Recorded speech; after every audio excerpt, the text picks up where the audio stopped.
Everyone copy. Here. Keith Warren, Megan. Mike Netland, present. Bjornson's here. Bill's not up yet. Not yet. Brett Gagnon Palick for the city administration. Stand for the pledge of allegiance. Allegiance to the flag of the United States of America, to the republic for which it stands, one nation, under God, indivisible, with liberty and justice for all.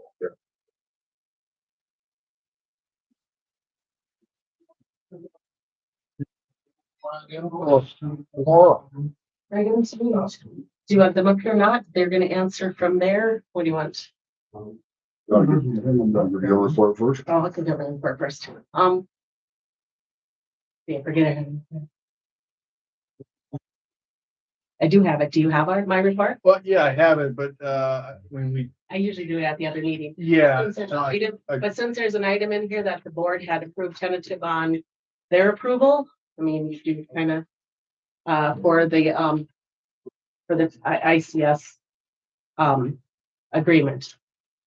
Do you want just that piece of it or Yeah. don't go through the whole financials and that? Don't- Yeah, we'll say that for the October 14th.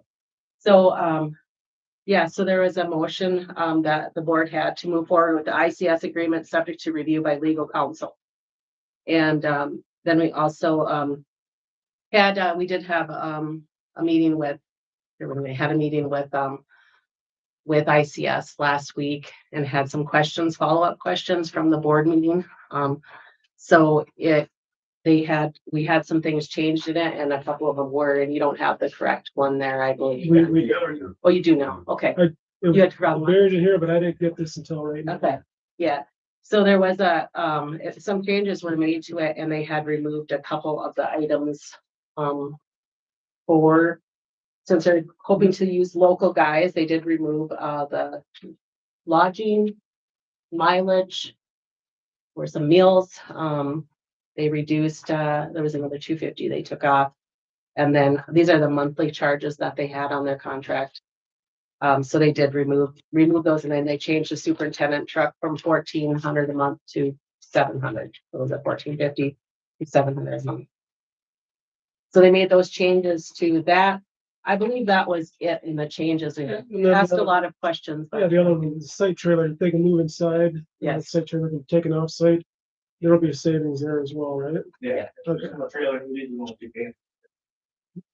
So I don't know if you want to explain to them, the rest of the council, what this would mean in this going forward right now, before we really have, before we have financing and know that back, at what point does this end? I mean, I could explain it, I'll let you explain it. That we would be able to, end the contract. Yeah, so this is a program management agreement. So there's a B-132 and a C-132. And that's essentially saying that we're a CM and the designer. So we'll bring in the architect under us, which we've been working with Wold. Wold does a tremendous amount of assisted senior living center. So that's what this agreement is. There's so this is the standard like AIA contracts, Architect Institute of America. We did put some language in there to allow you folks to opt out after the DD phase, which is design development, which is like a little over halfway through design. And the reason why we did that was because there's a penalty to get out of a contract.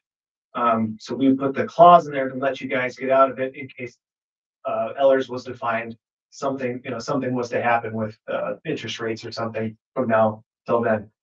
However, I think with what we just learned, interest rates are going down, so that's probably good news. But at the time when this was all moving forward, we didn't know what was going to happen if interest rates go up another 3 points or something. We were given that friendly at that time. So that's, other than that, it's standard B-132 and C-132 contracts. So this gets us through the design. Your core samples, survey. So this would be the whole design and through NCM services, which is overseeing construction. So you'll oversee the public bidding, Submittal process. We'll oversee the entire design and pre-construction services and then oversee construction too. So this would be approving the whole thing with the one caveat that after DD phase, design development, you can stop the bus and say, oh, okay, hold on here.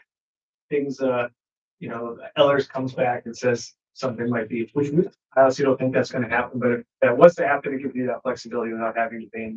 At that point, we own the design. Yeah, you own the DD phase. So there's three phases: schematic design, design development, and then the CD phase, construction documents. Construction document phase is the final one, full set of construction specifications, full set of construction drawings. So if something was to happen, we could explore what it takes to get to that point, and then either way, you own the construction documents, whether it's at DD or CD phase. Could you just explain the bid process too? We talked a little bit about trying to get the word out, recruit contractors. I think you explained it quite well to Laura and I, but it might be helpful to share it with these guys as well. I can totally do it, but you're a local guy, did you want to do it? Okay. You have Justin Menahga here. So, we do a lot of bidding projects, right? We do a lot of public sector work. We structure the bid packages based off of, the local community and trying to get local talent. So, and also that's, sometimes that might actually involve making the bid package bigger. But we'll explore to get most bang for your buck here and try to get most competitive bidders. And that is a lot of local contractors.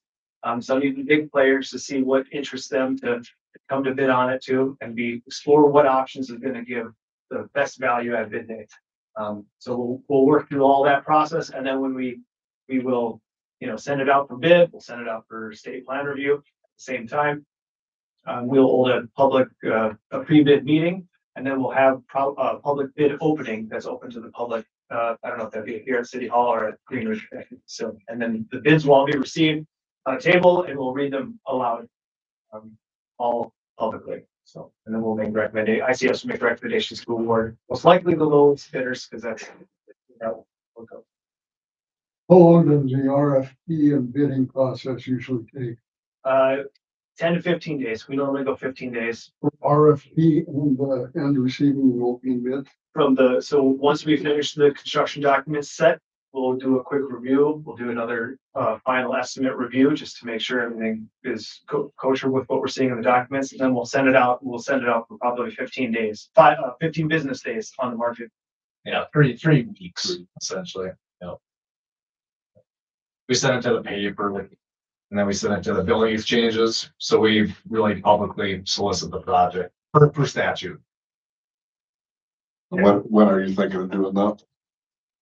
What's your timeline? I think it was March. Open that up. I don't know if I have that in the. Last time you would have gotten, and I think it might be in your Yeah, it's packet. 3/26, March, You would have gotten this. It was a one-page, March 24th. Don't look at that, Jimmy. That'll vary a week one way or the other. We're solidifying the design schedule right now, but right around late March. it would have been, and so this also gives a cost that we're looking at right now to get, financing, and we couldn't move forward. The cost to us to have the design with that, this process is $274,000. Right. The 7 date too, but we have our current bidding, March, through March 20th, right now. And I have it for 20 days because at this early stage, we have some look within the schedule. Then you figure 9 months of construction. 9 to 10 months, yeah. So basically, we hope at the end of the year we could have a building.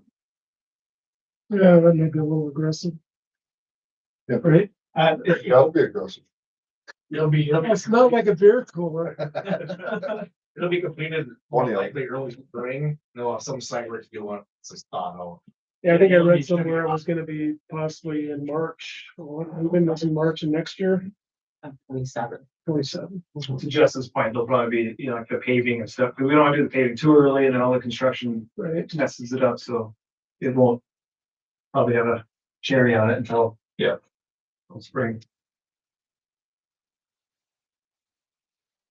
What was your waiting list? Did it bump up at all after the one number you had given us? I gave you 70 last time and I'm sure it's at least that or more. So I haven't asked recently if she's had more added, but she was having quite a few for a while there. So. Word is out. Yeah.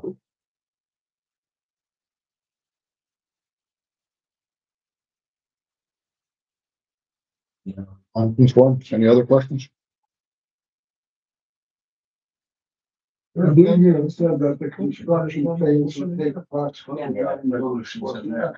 Yeah, we're thinking 9 to 10 months of like hard construction, and then there'll be this spring work because it'll be finishing in the winter time. So there'll be some stuff to wrap up after the thaw, like the paving and. Yeah, the landscaping and all of that.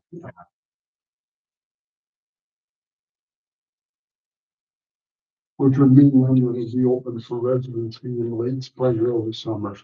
Yeah. Of 27.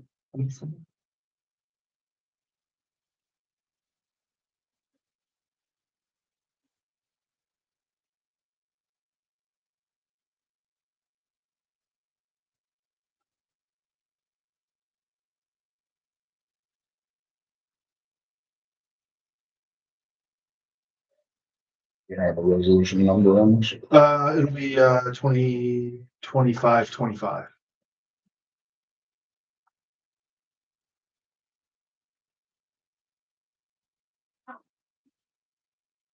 I guess we're at that point. If nobody has any other questions, you could ask for a motion to approve the resolution that Brett's about to read. Let me read it first. Go ahead. Okay, this will be resolution 2025-25, City of Menahga Greenwood Connections. Resolution approving formal AIA B-132 and C-132 agreements with ICS regarding design and construction management services for the addition to Greenwood Connections Senior Living Center. Whereas the City of Menahga owns and operates the Greenwood Connections Senior Living Center, which serves the residents of Menahga and surrounding communities, and whereas the City Council of the City of Menahga has determined that in addition to the Greenwood Connection Senior Living Center is necessary to meet the growing needs of residents and to provide enhanced facilities and services. And whereas ICS has been identified as the selected provider of professional services for both design and construction management services for the addition project. And whereas the City Council has reviewed the proposed American Institute of Architects AIA standard form agreements, specifically the AIA B-132 owner architect agreement and AIA C-132 owner construction manager as advisor agreement as prepared between Greenwood Connections, City of Menahga, and ICS. And whereas the City Council finds that entering into said agreements is in the best interests of the city and necessary for the advancement of Greenwood Connections Addition project. Now, therefore, be it resolved by the City Council of the City of Menahga, Minnesota. The City of Menahga hereby approves the formal AIA B-132 and AIA C-132 agreements with ICS regarding design and construction management services for the addition to Greenwood Connections Senior Living Center. Laura Alf, Greenwood Connections, is authorized and directed to execute the agreements on behalf of the City of Menahga. The motion for the adoption of the foregoing resolution was duly seconded by. Yeah, we'll have to get a motion. Who'd like to make that motion? I'll move. Mike. Get a second. Second. All right. Any other questions? Otherwise, all those in favor say aye. Aye. Post same sign. Carried. Okay, 4-0. 4-0. There was a slight delay on my end, so if I missed something, I apologize.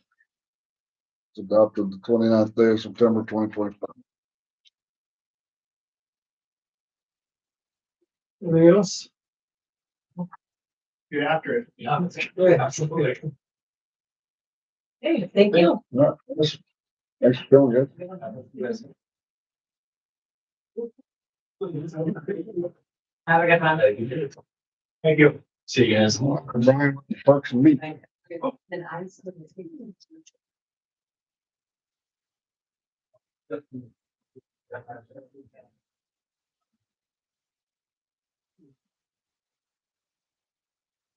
Good evening, everyone. Evening. And we got, Bill Hodge on. Bill, can you hear us? Yeah, I can hear you. Excellent, thank you.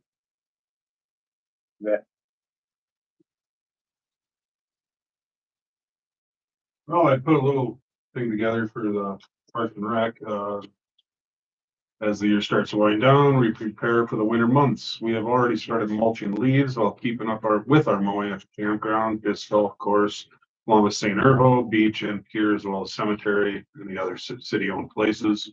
We've been trimming up trees and bushes, the alleyways and around town on the streets to help prevent these branches and limbs from hitting our equipment with heavy snowfalls that could cause breakage and drooping of the tree branches. Thank you. Not done, but we're still hitting it hard. We had a decent year at the campground for campers, and thanks to the AG World, we have city campers in October.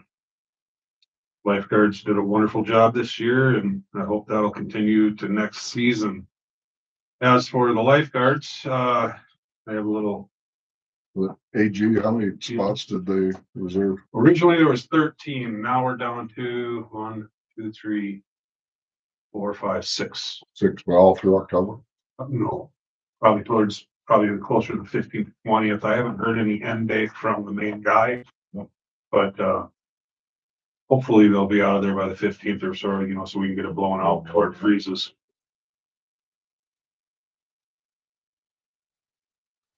This year at the swimming lessons, we hired 2 lifeguards early this year. One being a Red Cross certified water safety instructor lifeguard was Piper, and then we got our lifeguard Joseph. They started working on the 16th of June, and once the classes were advertised, they filled up rather quickly. We were able to fill 11 out of the 12 spots that were available from the 1st of July to the 15th of August. We were hoping to see a few more, but didn't work out that way this year.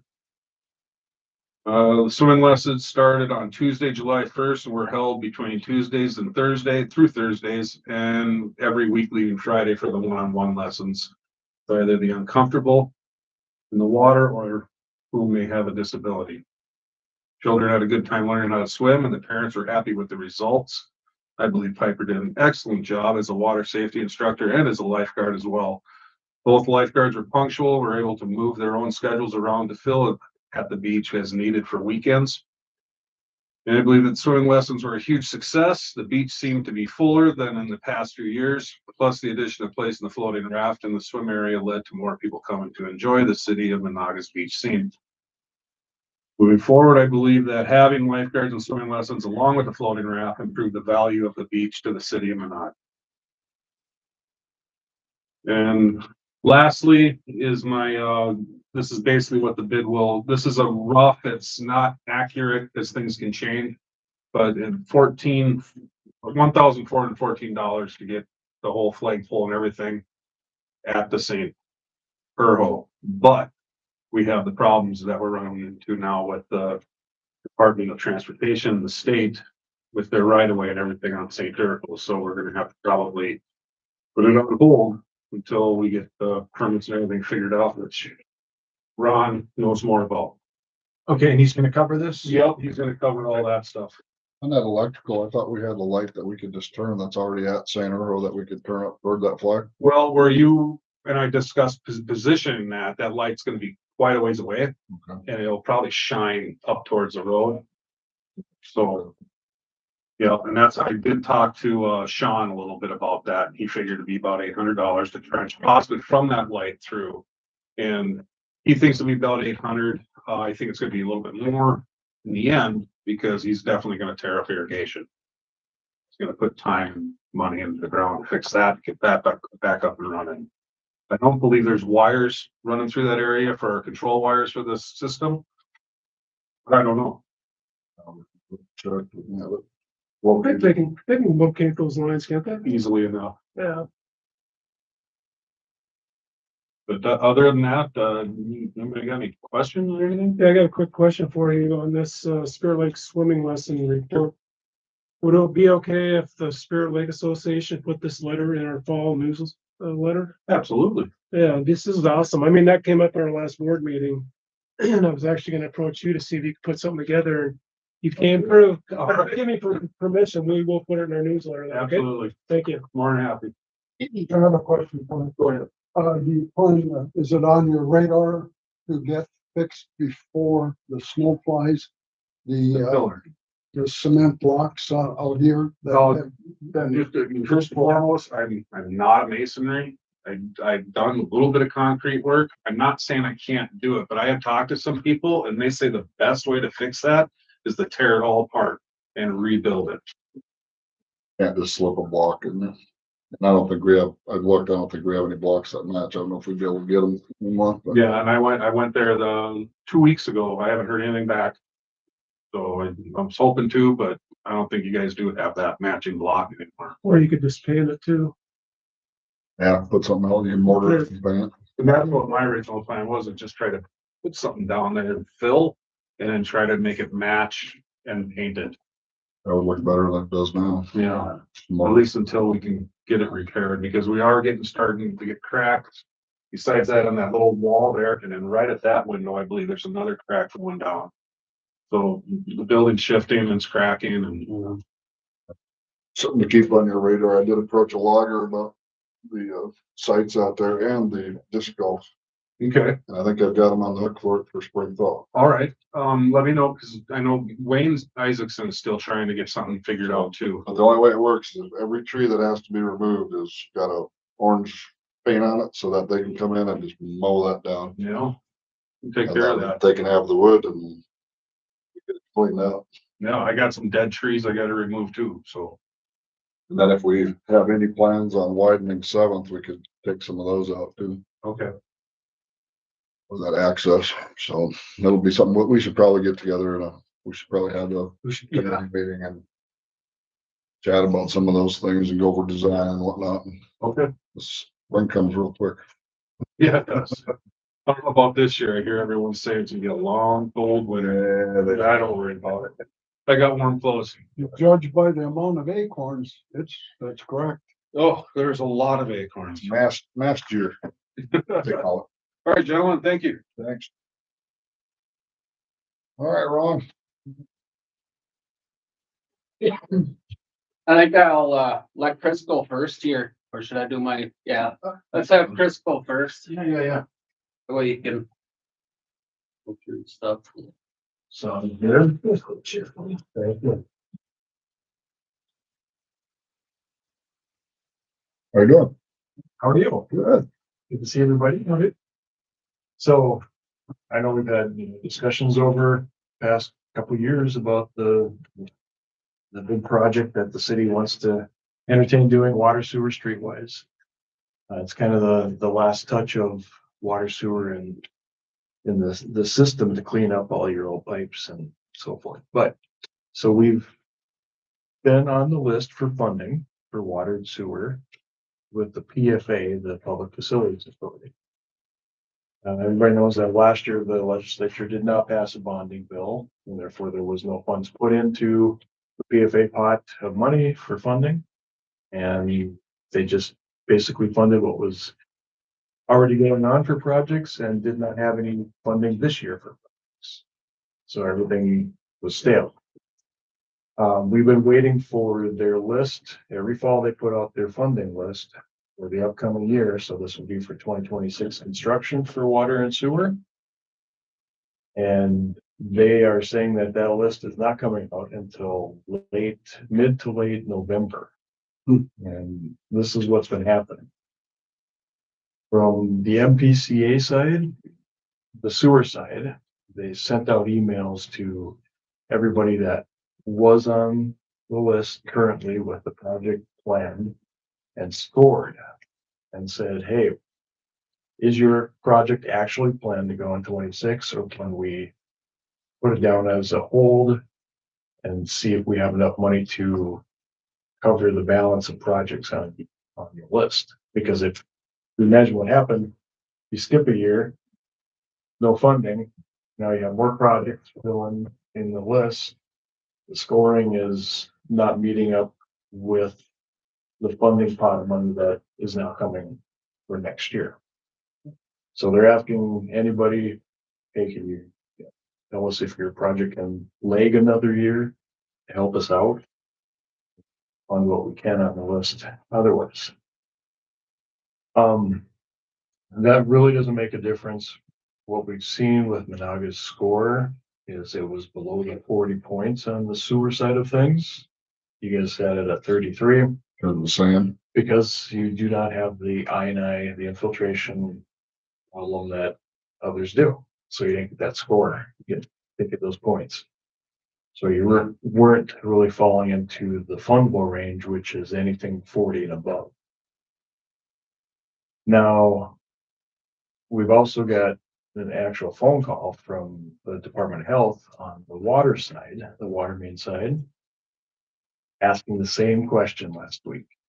Spoke with Mr. Todd Johnson, said, yep, we're dealing with the same issue. We're looking for those projects that we can say are on hold and not going in 2026 to help us free up those dollars to, hit more projects on the list that we can. He's saying anything that has a score of, and it's a different scoring process. Anything below a 12, which a lot of projects, probably a good third of those projects on their list are set at 10. And usually they're not going to be able to fund.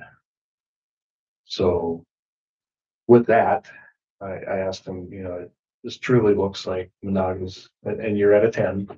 If I didn't say that. even for that cast iron, that old cast iron, Even for that. wow. So he said, yeah, we're pretty adamant that we're not going to see funding anything below 12 this year. Upcoming. So it's not good news. And again, he's, telling me something without us all seeing the list that's supposed to come out very late this year in November. So it begs the question, without the funding, what are the city's next steps? I mean, still go forward with the project. Well, I had chatted with Derwin a little bit about this. They're doing 71 in 28. Yep. Every crew we need to do our projects can already be in town. Correct. I don't think we would ever get more bang for the buck for our taxpayer dollars than already having them here. I mean, every crew we need is gonna be here.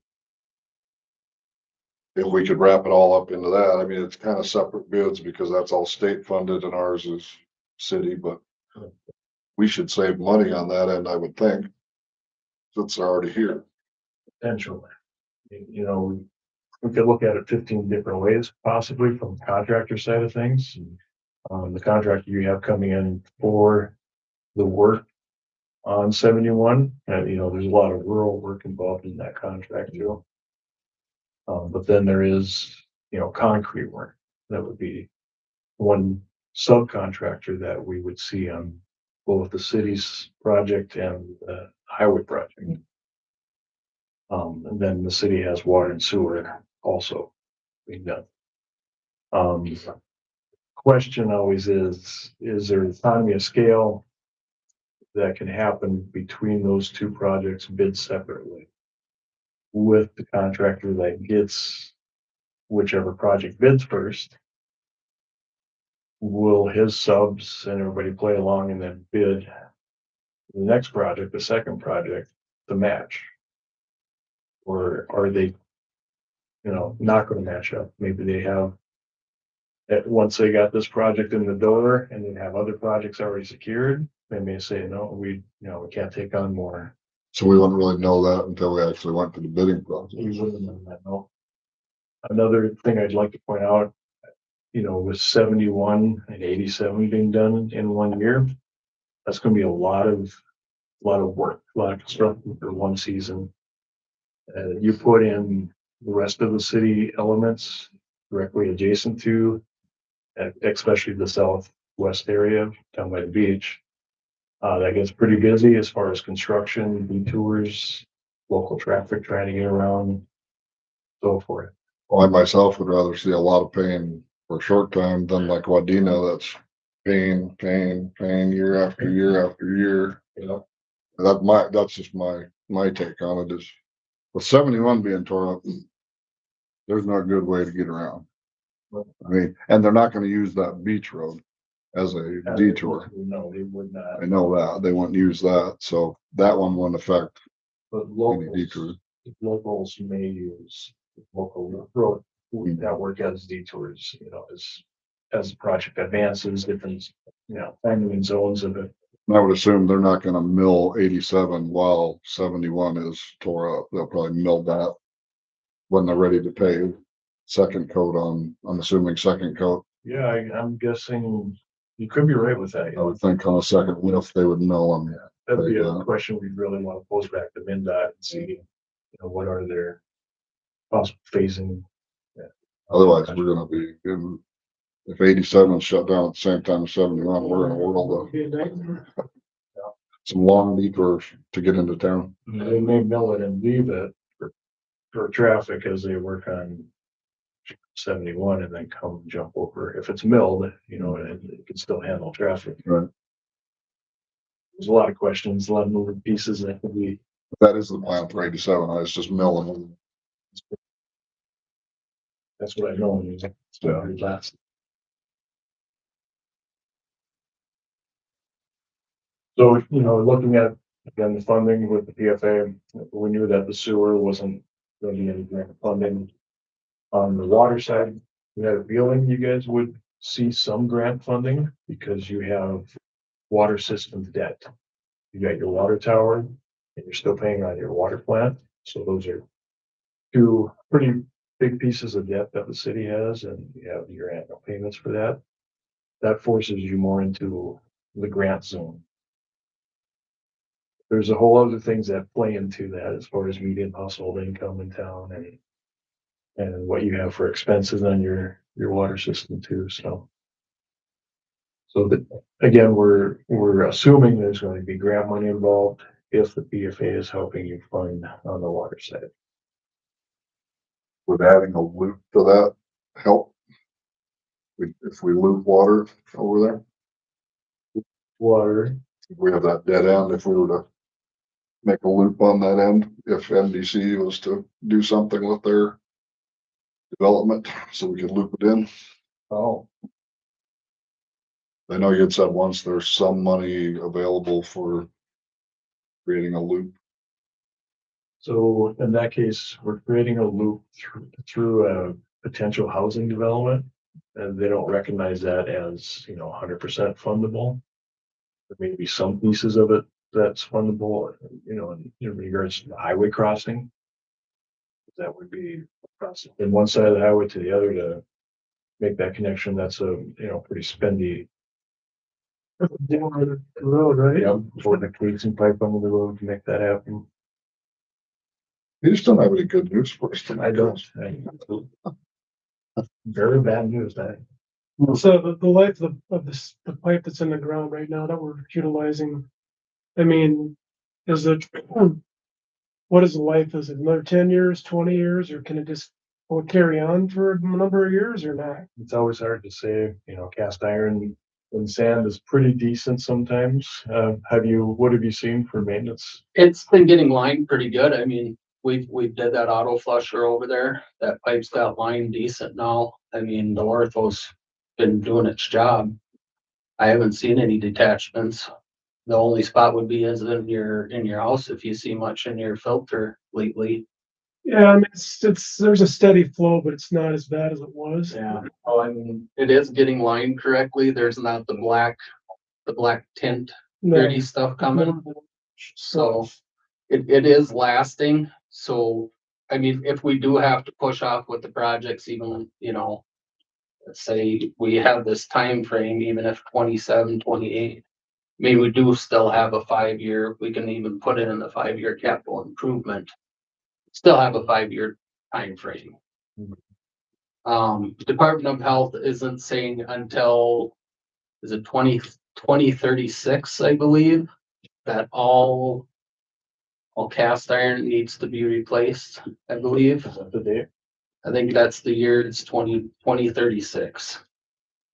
But that's the deadline that they set, that they want every city to not have any cast iron pipes, any lead at all. But they won't give us any money to do it, though. So that's why I think they put that date so Right. long. I How mean, long if has that that's line another been 10 in the years. ground? As long as they're Going? That one right there. Fifties, or even late Um, 40s, maybe. Yeah, I think that was in the 50s. We'd have to look, 70 that hydrant would tell us the date for sure. Cause that's an original hydrant that was put there. That would let us know for sure what date was actually installed. So the date is stamped on that hydrant? Yeah. Oh, really? Hydrants have a date. So that was the original hydrant when they did that project. So as long as they're original, then you know what the line may be. If somebody ran over it some year and it's replaced, then you don't know. There's always a catch. I don't think we've had a problem with people running over hydrants, they just run over speed limit signs. Pipe is older than you are, Derwin. Not that much. So, the city still would have the possibility of 2027 if PFA funding. And, then that project's 2028 unless they move that up. It's still 2028. Okay. As you look at the past, so what's the probability of them changing their standards? When you take a look at what they've done in the past, you talk about it has to score this or it has to score that. The school, Has there been much variance in those scores? there really hasn't over the years. With the PFA, it's always been on the sewer side, right around that 40. Other side, right around 10. So So we may never get it. that kind of answers it, doesn't it? It's just this leg of not having funding for a year is pushing the envelope for them to try to find. Well, it pushes up the cost for us too. Yes, it does, yeah. And it does, we need to kind of look at that 28. City does have to have the funding. If we're not gonna get that funding, we do have to have the funding in 28 for the sewer and water. Just the In sewer. 71. Well, there's water line too that goes in front of the school. Oh, That that needs one- to get that one taken line, care of. Maybe So- we should look at starting to set aside a reserve fund.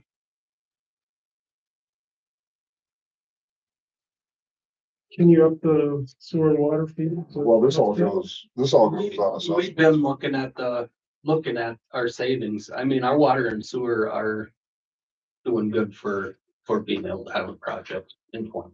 These projects would all be on assessments, correct? Yes, yeah. In the assessment policy, the city has written in there, possibilities of when you have a project, what are the funding mechanisms, the money pots, if you will.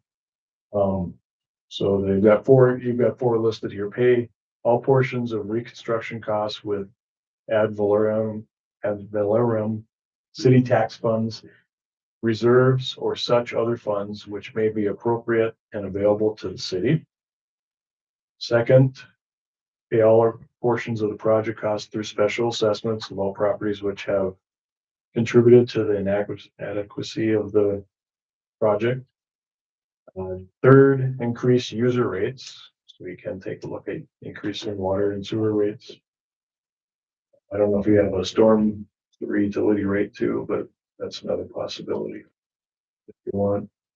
The fourth one is levy an ad valorem tax, to pay all or portions of the city's share of any project. So, you always have a city share and you can use that tax mechanism to pay for that too.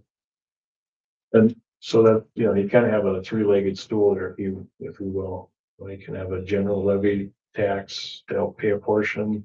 You have your special assessments to those property owners that receive the benefit. And then if you pull from your water sewer fund, what funds you feel you can, still leaving a pot of money for what you need in there.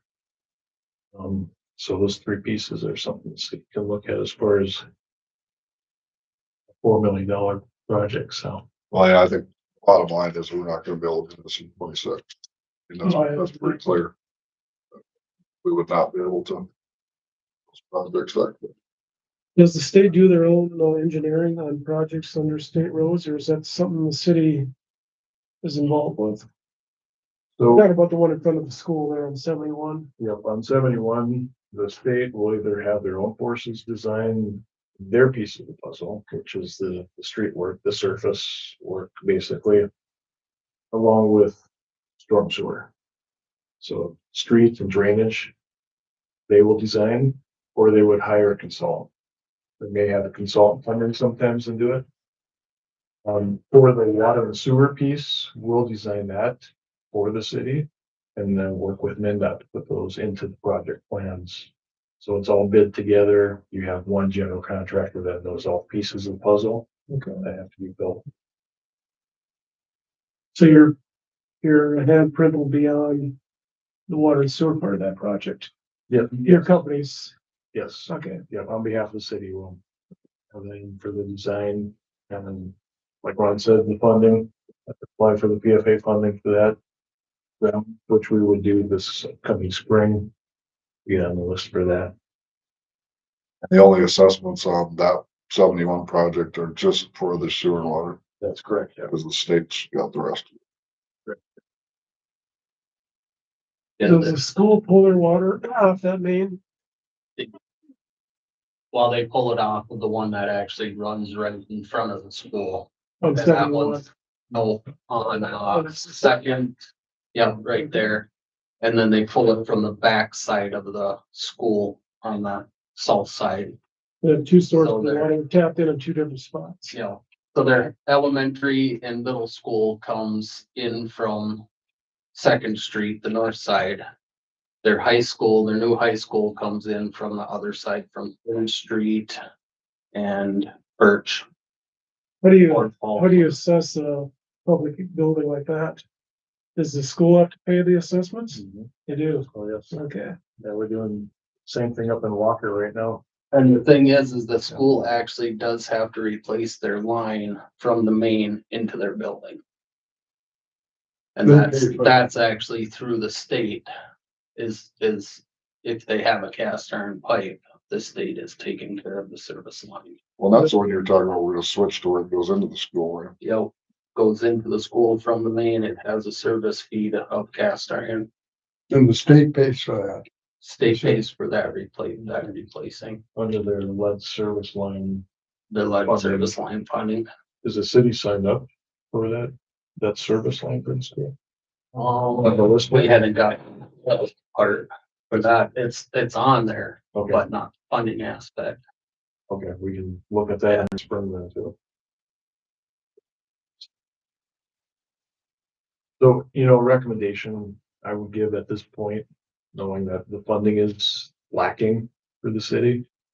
What we can do is over the next year, get the plans done, shovel ready on the shelf. We can have the public hearings, hold the public hearings with the public, talk about what the assessments are gonna be possibly, ballpark range for all your residents to know what they're gonna be paying. And also get public input for the meeting or for the project itself, as far as all the nuts and bolts going into it. So those are pieces that we can still keep moving on and then plan for construction in 2027. Again, if the funding is back on queue at that point, so. Well, whether there's funding or not, it's gonna have to get done eventually. And to just wait increases our costs. Well, the cast iron pipe and blue that you've got identified there. Yeah. Are those joints, are they soldered together with lead? I think they had two different methods that. That might, none of the blueprints show the way that they're done, Right. but I think that it's jointed and then it's soldered around it. Yeah, they have like a bell. Yeah, it's belt. Yeah, and but then they they- used to put oakum in them and then they take lead and they Yeah. seal it with the Seal lead. around it. I was just curious, is that how they did it back then? Yeah, I don't know, are those seals still holding? yeah, there's no sign of leak. No sign of leakage? We put a detector there before to listen. And there's no signs of leaks. Only the good thing No that it's in a hearing. ditch where it doesn't get disturbed. It hasn't been messed with.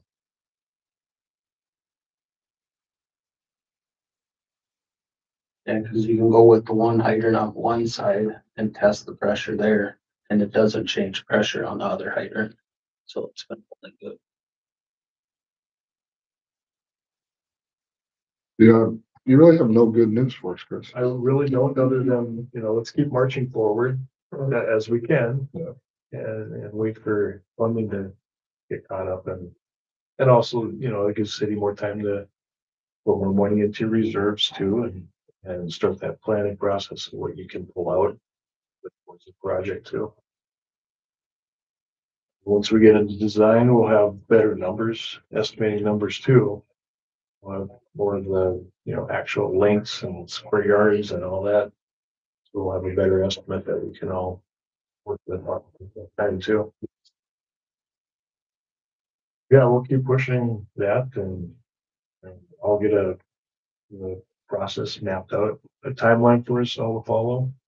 That will include both the, design aspect along with the public aspect, as far as having hearings and input meetings and so forth. At least that way it would be shovel ready if the funding came through or whenever we can pull the trigger on it, it'd be. Right.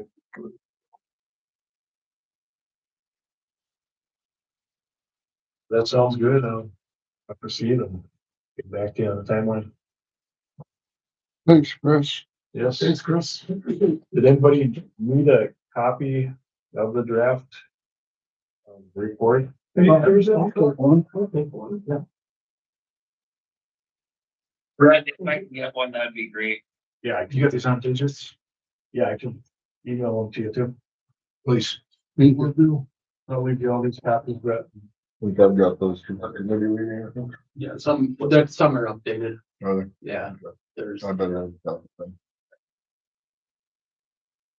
Great. I think I would have my copy. Yes, Jody Loman. You wanna just scan it, you can email it, that'd be fine with me. Yeah, I'll get them from Chris on digits and then I'll He's got- just get them out to all He's council. got extra copies there in this. Okay, thank you. Yeah, you can just stop in and grab them. And I'll have copies in the council chambers as well.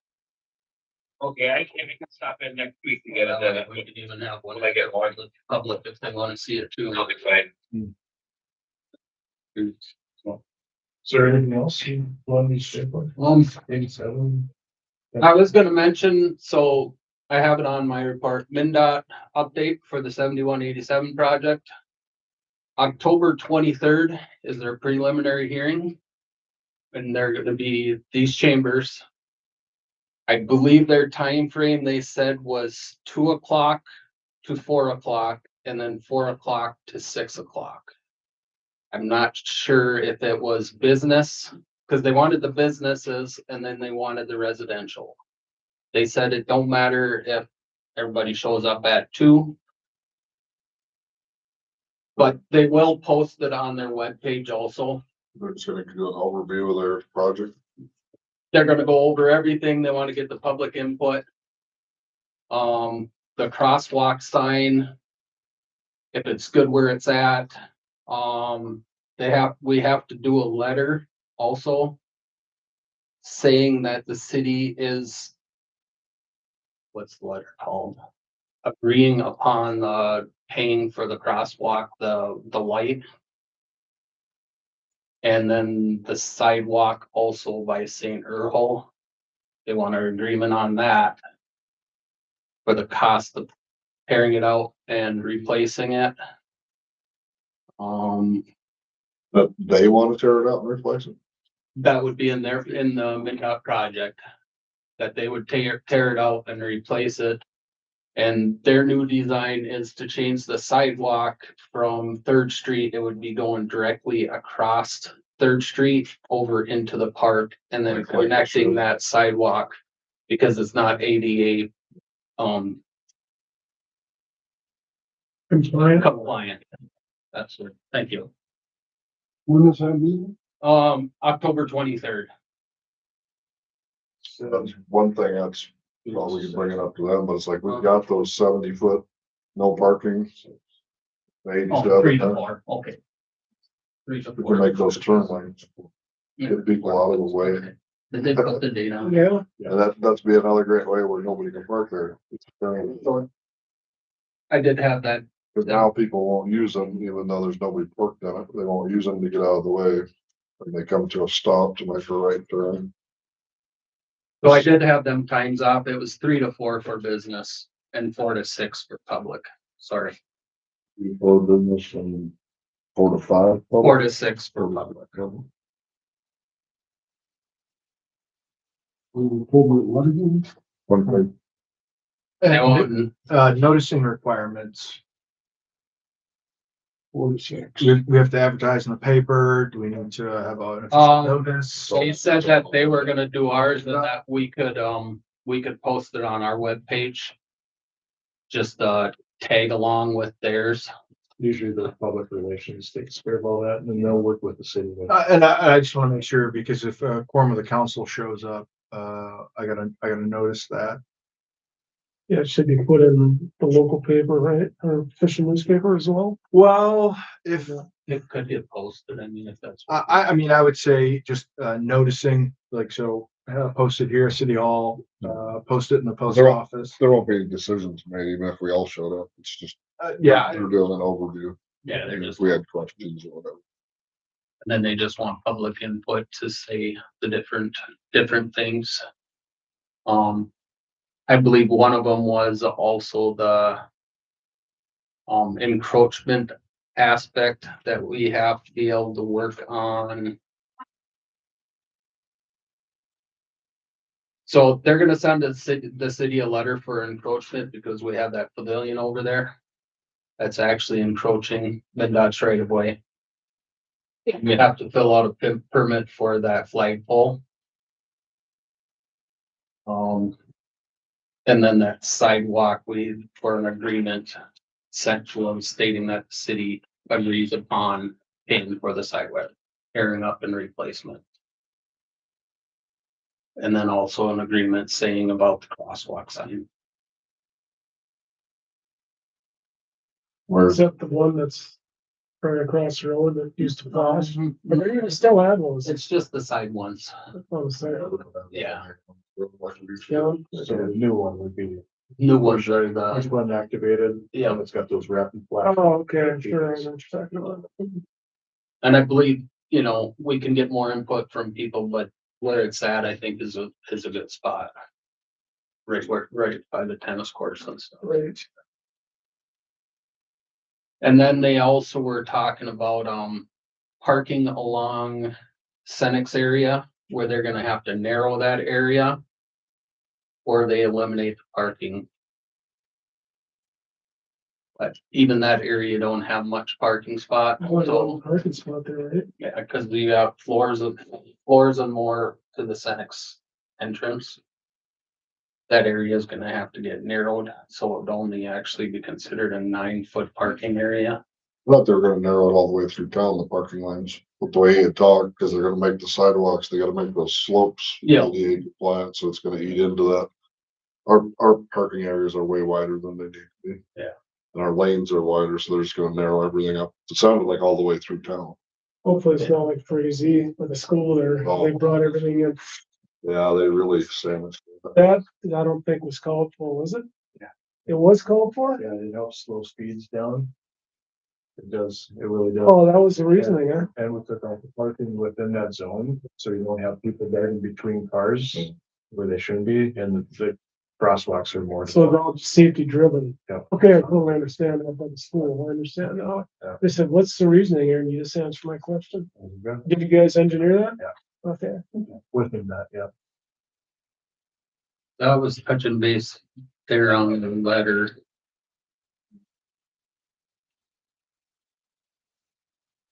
That's why you need me for it. Yeah. I got one question that maybe you could help answer too. And I'm not beating this like a dead horse, but we had a lake association meeting the other night and they were talking about the retention pond again. You know, if this project keeps getting delayed and pushed back and pushed back. I don't know if there was ever a maintenance schedule ever put together, and that walkway is still an issue, right? is it upon the city then to try to get that Try to get it repaved or repaved sidewalk or put or a cement concrete sidewalk for now, or I don't know what the answer or is. to eliminate it. I would. But it was purchased through DNR. It was done with DNR grants. I So our think they have PA jurisdiction decided over to that. Take it out, being that there was grant, or do they have to repave it for the sidewalk again? Okay, see if they have a grant to replace it then. My understanding when that project got put in, they gave the jurisdiction of that whole retention pond to the DNR. So if you alter or change anything, you have to get permission from the DNR, is my understanding. So Do we just keep graveling it, just so people can walk over it, or? That's We don't wanna put a lot of money into it, we want to keep it safe. Yeah, it'd almost be easier than pull the old asphalt out and put gravel down to the, Put some C5 down and pack it. or even Crush concrete.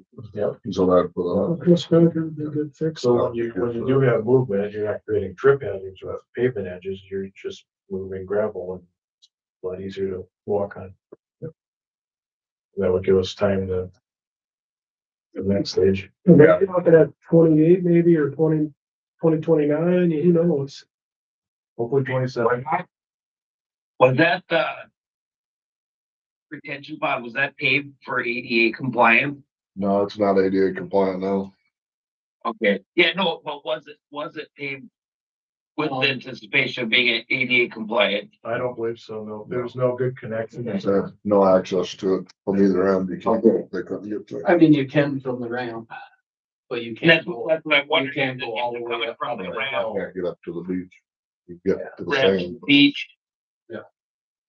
Well, that's why I asked, because I know it came from the beach or the ramp over to the beach, so I wanted to make sure that we weren't gonna get jammed up for eliminating that for being ADA compliant, but It's not. Wouldn't be an issue. That'll be more, Okay. I'll work with Chris and look into it more. Well, it's pretty straightforward. If we're Kind gonna, of, if we're gonna tear the asphalt on for crushed concrete, we can do that on our own. yeah, Yeah, that ain't. but that's. Yeah. Whether it is what Keith was saying, maybe it was put that way for ADA to get the wheelchair over to the beach area. That's a good look into, I guess. Yeah, That's all I, Especially with that little footbridge, you got kind of lips and stuff coming out. Have some extra crushed concrete, you can use it over at Shell where that keeps washing into that, keeps washing all that gravel down into that one drain. That stuff won't wash out like that. All right, let's go through your report then. Thanks for all the bad news, Chris. yeah, anytime. Good to see everyone. You too.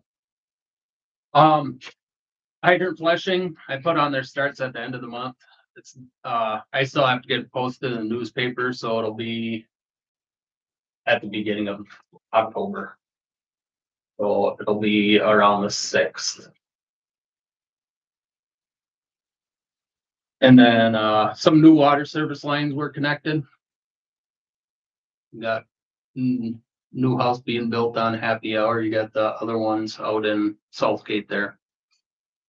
So they're gonna be working on putting we're gonna have more meters hooked up there. It's good news. More revenue, right? Street sweeping. Gonna try get to it. I went down First Street here, had the air spring blow on me, so I was trailing a bunch of sand while I was coming back with it. I did get the part in. Plan on working on that throughout the rest of the week to get that up and running again. It's original airbag, nice and rusted in there. Heat wrench. Is that something Keith Purdy could fix and be more? I have- efficient, or- I have it out right now, Okay. so it's just getting the new one put in place. Secondary pond, I still have pre-discharge samples. I'll take them Wednesday.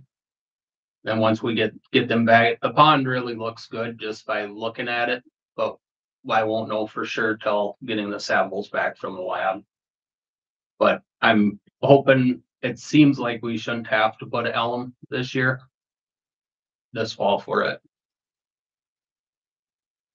But treating the ponds the way that we have been treating them, have the bugs in there, making sure that each one gets filled up before transferred correctly and creating old water. It's doing wonders out there for them ponds. DOTs were done on Saturday for the 2 plow trucks and the utility truck. The wiring on the Freightliner was screwy, so he worked on that too and got that taken care of. Who does our DOTs? Joe Johnson. And then Julian passed his written exam, been doing good. Then he's getting ready for driving portion, CDL or CDL. What vehicle is he gonna use to get a CDL? That Freightliner. The newer one of the two. be with air brakes, I imagine. Yeah. And we'd already talked about MnDOT there. Then that clear well cleaning, they came in 2 Saturdays ago to clean that. Got a little picture of it. They let me know it'll be around 8 weeks till we get the flash drive and the report. Kind of asked them, they gave me just the verbal saying there's no big issues with inside the clear well itself. So everything down there is good. I mean, all the stirring and everything else that settled down. Our water coming out is good. Are we where all of our meters are working now? All meters are working. That, Some periodically go and then we get there to replace them right away. So I had a resident say his bill hasn't changed for 6 months, so I'm like, well, unless he uses exactly the same amount of water. That's not possible. Yeah. you'll have to change it. I just wanted to make sure we were on top of it. Okay. I'll write that down and ask about it. Just have Diane check and make sure. Yeah. If he's using under, would it be just the standard, usage rate? Correct. No, every gallon you use is above the minimum. There's no minimum gallons. There's a 1,000 gallon minimum. So if that's what you're, And somebody lied to me because I was told there was no gallons. It was strictly base rate and then every gallon was X amount. no, you get a base rate and then up to 1,000 gallons, then it changes price from that. So if it goes 1,000 over 1,000, then you get a new price of a certain amount per gallon. Maybe this person isn't using more than 1,000 gallons. Though. I don't think there was any gallons in there. It all goes on a different step. The more gallons you use, the higher it goes in for how much you're paying per gallon. That's for residential. Commercial stays the same. This summer, did you have an opportunity to find out the cost to repair the striping machine? I haven't got to that. Maybe over the winter you could Yeah, I was gonna. do Yeah, that, just so digging come into spring that. when it's ready to go. Yeah, that way we can try to get that happy hour with that machine taken care of.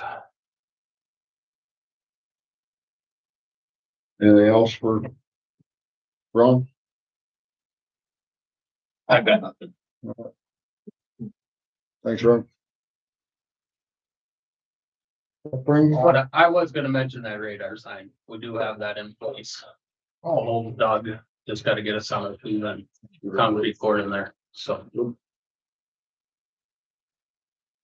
Give me a call if I got an extra quarter yard. I'll stop by and dump it in there.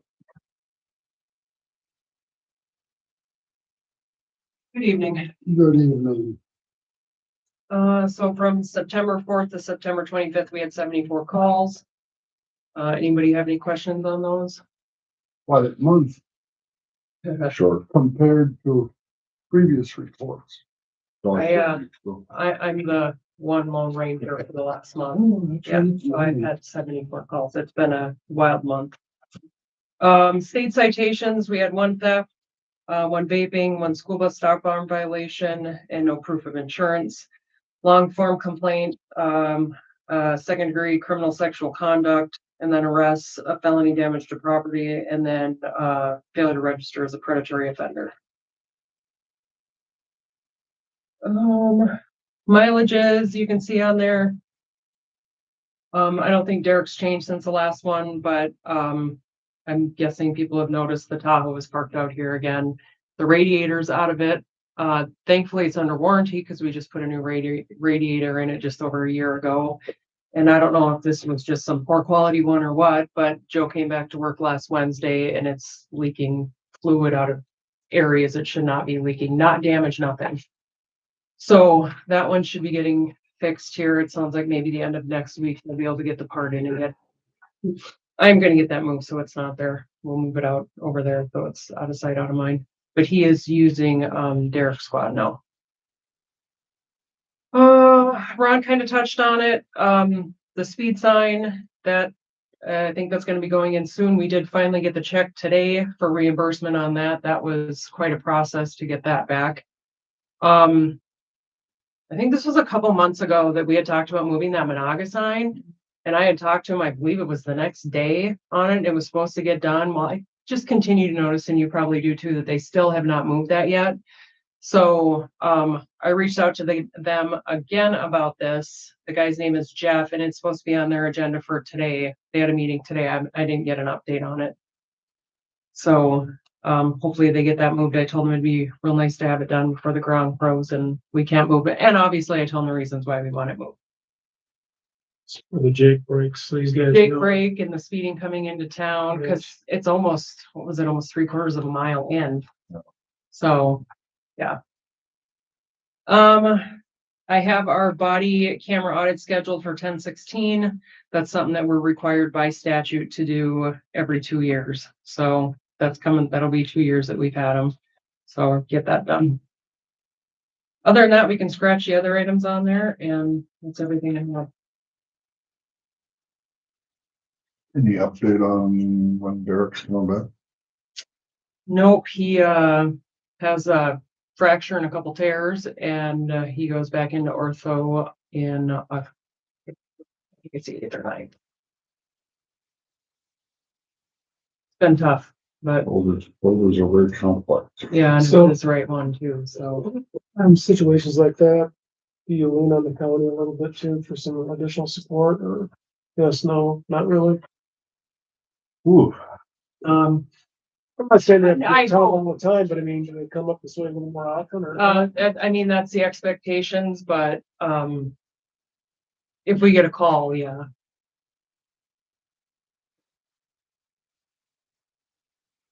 Yeah, the reality is they're not up here much. What? The reality is they're not up here much. It's generated some complaints that our town is, that we don't have coverage. So, I addressed it with a couple of the county commissioners.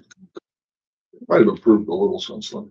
Has that case gone to court yet? You're waiting to find out how the court handled it? which one? Oh, the one that took 2 years to find. Oh, no, that's set for a jury trial again in December. That was on my last report. She That's didn't sign the not plea till agreement, December so now it's pushed back to December. By jury. Yeah, and there's just more and more stuff Unless it coming in gets there. continued, yeah. Continues. Yeah, I don't really know kind of what the time frame. Like if there's a date that it has to be taken care of. Anybody have any questions for Amy?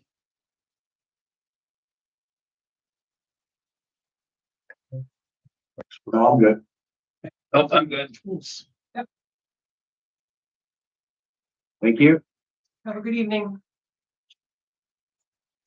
Well, there's a typo on the fire department that is actually supposed to be Terry Burton, and unfortunately, I did not get any info from the fire. But they're here.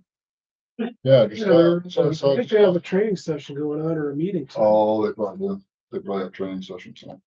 See if I can. Right. Oh, picture night, we should get set up for pictures. Getting updated for pictures. I'm Yeah, supposed to be there, but here I am. then we'll bring up Heather. Heather, I'll put you up front at the next work session. Whatever, I love meetings. It's my favorite thing in the world. I won't bring it up at all tomorrow. Hey, everyone.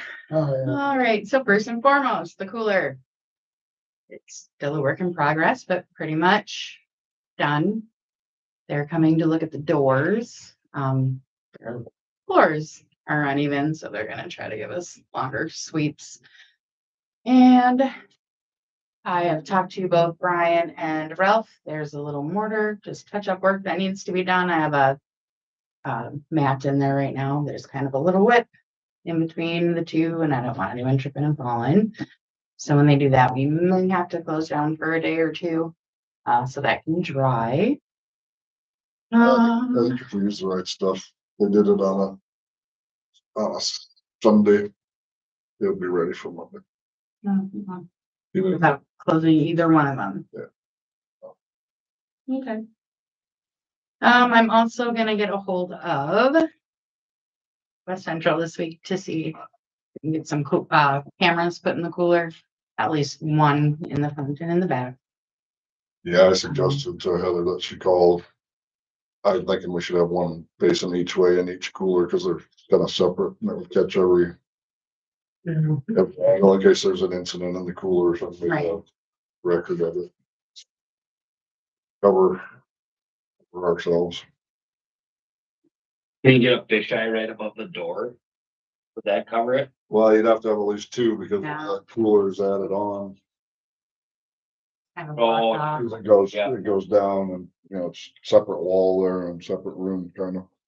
Okay, Yeah, I just But talk to West I'll Central, get a see what hold of they can them do. this week. If they can have a roamer that just pivots or whatever. And it's still a work in progress. We still got a lot. I think we've got all the product in there. Some of it just doesn't look real pretty. So we got to do some sorting and some figuring out. And then we will be bringing new product into the front because now we have a whole empty shelf and such. I did talk to Dan Tweeten yesterday. They're supposed to be Friday. They should be addressing these doors this week. Yeah. We went through the whole procedure. I didn't realize it. Nobody realized it, that there used to be an entryway that came into the old off sale years and years ago. And it's about 3/4 of an inch higher. So right where that door went, it's right, but it's off to the very left side. So we're just gonna put longer sweeps on the bottom of those doors. Take care of it, but something nobody. Sometimes you run into that in remodel jobs.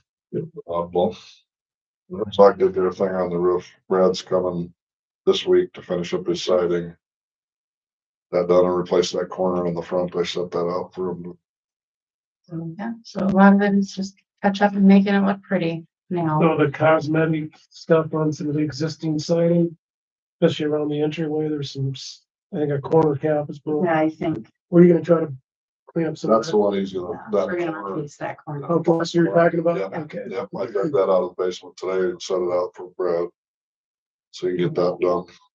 Pull that temporary pipe out and get that one piece of siding on the south side.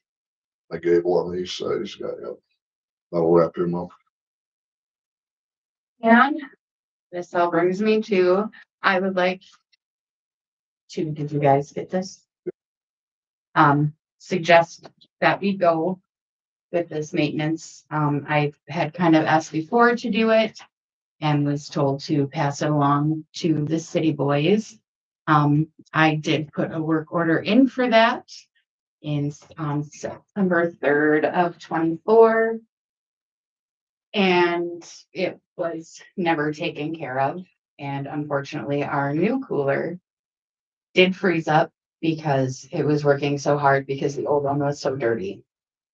So I would really appreciate doing this. There are a few things like the air filters. They would replace them twice a year, but I know we're on a schedule with Brian to do it 4 times a year. So Brian would still be replacing some of those air filters. I skipped over the cleaning of the ice machine because I do that 4 times a year myself. And the filters for that we already have and take care of. But I just feel in the long run for all of it, it would be the beer coolers in the bar, it would be the ice machine. They would just blow everything out and keep it clean and keep it running. Air conditioning units too, right? And the air conditioning units, yes, as well. Well, you need a good maintenance schedule, because the old saying, ounce of prevention is worth a pound of cure. Yeah. I mean, it's very important, and this is all stuff that if it's done professionally, you can always go back on them and say, hey, Yeah, you guys supposedly do this, this and that. right. And I think it'd be a good insurance policy too. Well, it's gonna extend the life of the unit as well. Yes. Dan was able to keep his price pretty low because he has a guy here in town. Yeah. Does? So, Yeah. I will move approval of the contract. And if you want, I don't have to start it until spring unless you want to go ahead and just start it this fall. I would just, I would do both. If it started, get it on the schedule and get it going. I would second Second. Mike's motion. All in favor, say aye. Aye. Pose same sign. Carries 5-0. All right. And then, I'd say if you get that, if you feel it needs to be started this fall, like go ahead and start it this fall. perfect. That's me, that's my personal opinion. I mean, that way you are ahead of it before going into winter. Absolutely. Sounds great. You can sign that, get it off the down. Yes, sir. All right. And then other than that, I don't really have anything unless I know there was some questions about financials brought up at other meetings. Do you have any more questions on those or? I'll get the Have you been tracking how accurate the credit card charges collected are pacing against credit card charges levied? Because they're split into 2 different months. Well, we withhold the credit card charges this month, but we're charged next Oh, month. yes, when I So are you? do it at the end of the tracking month, those two? yes. How close are they? How They're close are fairly, they coming very, out? very, fairly close. Are they? Yes. And it should be within like, obviously, we can't charge for the bottom fees Right, right. so, but yeah, they are doing well. I do look every month when I do it. So we're not over collecting and we're very close to the actual charge. Yes. I might need to drop it a little, but I'm gonna go back and look at all of them collectively throughout and see how we sit at end numbers. Probably kind of end of the year thing. Yeah, and then if need be, adjust it for next year. Anybody got any questions for Heather? Thanks, Heather. Thank you. Have a good night. Thank you. Thank you. When you up? Gentlemen, you have the pledge report in front of you. Our funds are pledged along with Greenwood. We are covered at the bank. Where's the analysis? I don't have an analysis on here. The last page. Pretty much No. analyzes it. No. The analysis shows our deposit, Greenwood's deposits, the FDIC insurance, and whether there's a shortfall or not. And if so, how much? That's the analysis. I don't see. That would be at the regular meeting. I can bring it to the regular meeting. I know we don't have any shortfalls though, and I know we're covered. Well, I'm just wondering.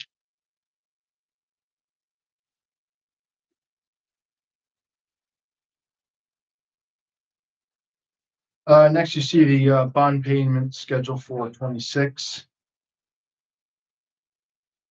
I can't remember if the council saw this in this format last year or not. I couldn't remember, so I included it in here. Excuse me. The only difference between this year and last year is about $1,000. And you will recall last year that our one of these bond payments, and I want to say it was the 2020A, basically double. And that's why it's at, still at 60,000.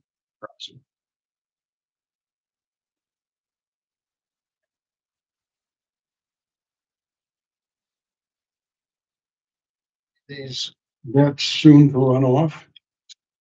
Well, if you look at the bottom here, you'll see where, principal and how much is left. So we It's have, got the years, it's got the years left to pay right there. yep, 2 years on the one, 4 years, 5 years, 4 years, 3 years. All included.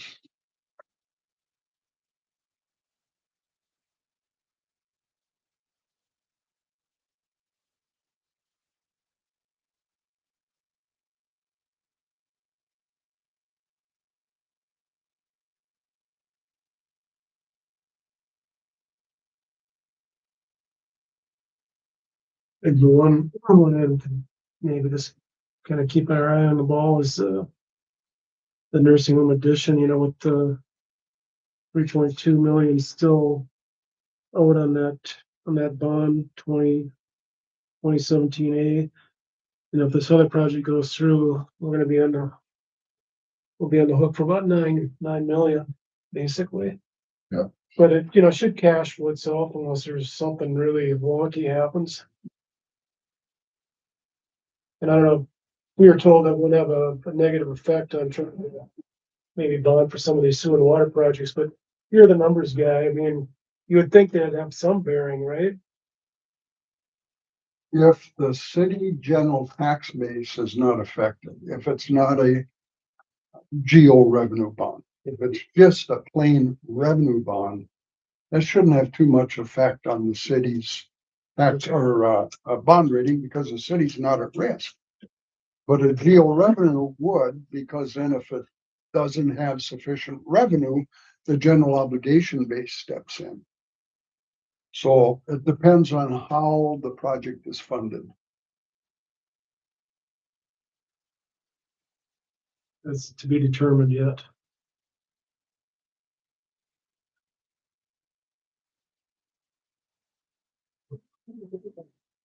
gentlemen, next in front of you, we have a sewer adjustment request from Connie Steiner. County experienced elevated water usage due to outdoor use that did not enter the sanitary sewer system.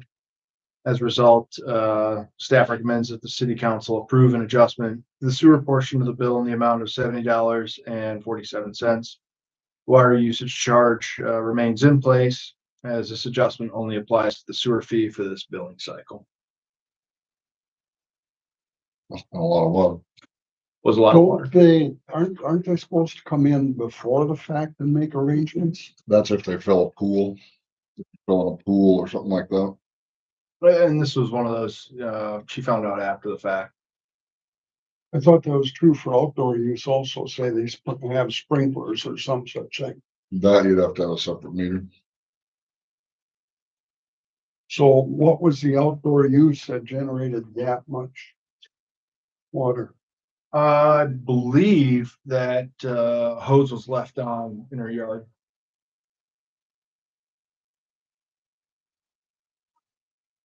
Probably for a couple days by that. Yes, it was for 2 days.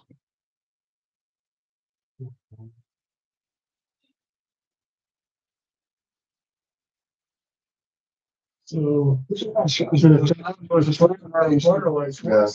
clean the water on first. The sand basin was for sanitary disposal. Basically, yes. The front part of it, yes. I know Connie, she's an honest lady. I'll vote to, or I'll move to approve.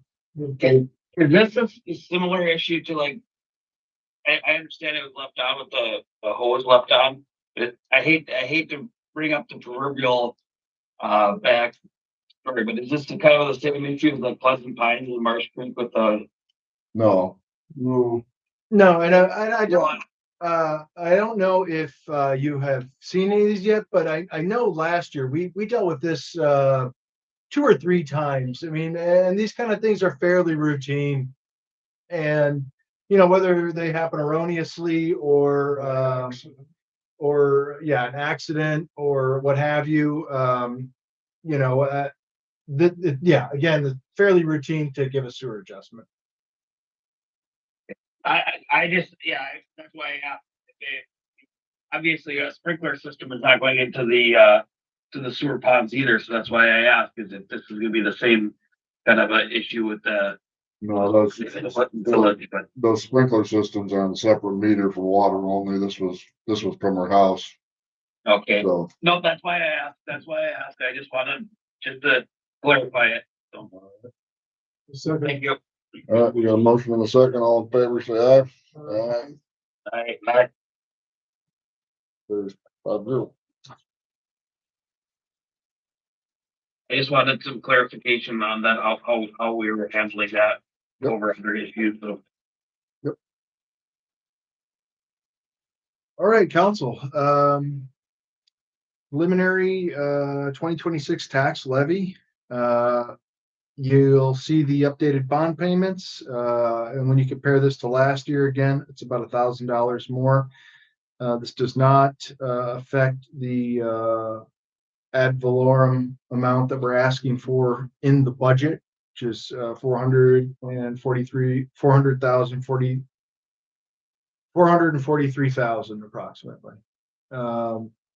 It's from my city clerk treasurer, Lane, I wish to present the council with, the fairest and most accurate budget that I can. I believe throughout the year we have reached that, and the budget I'm bringing to the council is, we can completely fund the city and still probably 99.9% sure, because I don't believe in absolutes, have a reserve fund again in the 2025 audit with a 0% tax increase.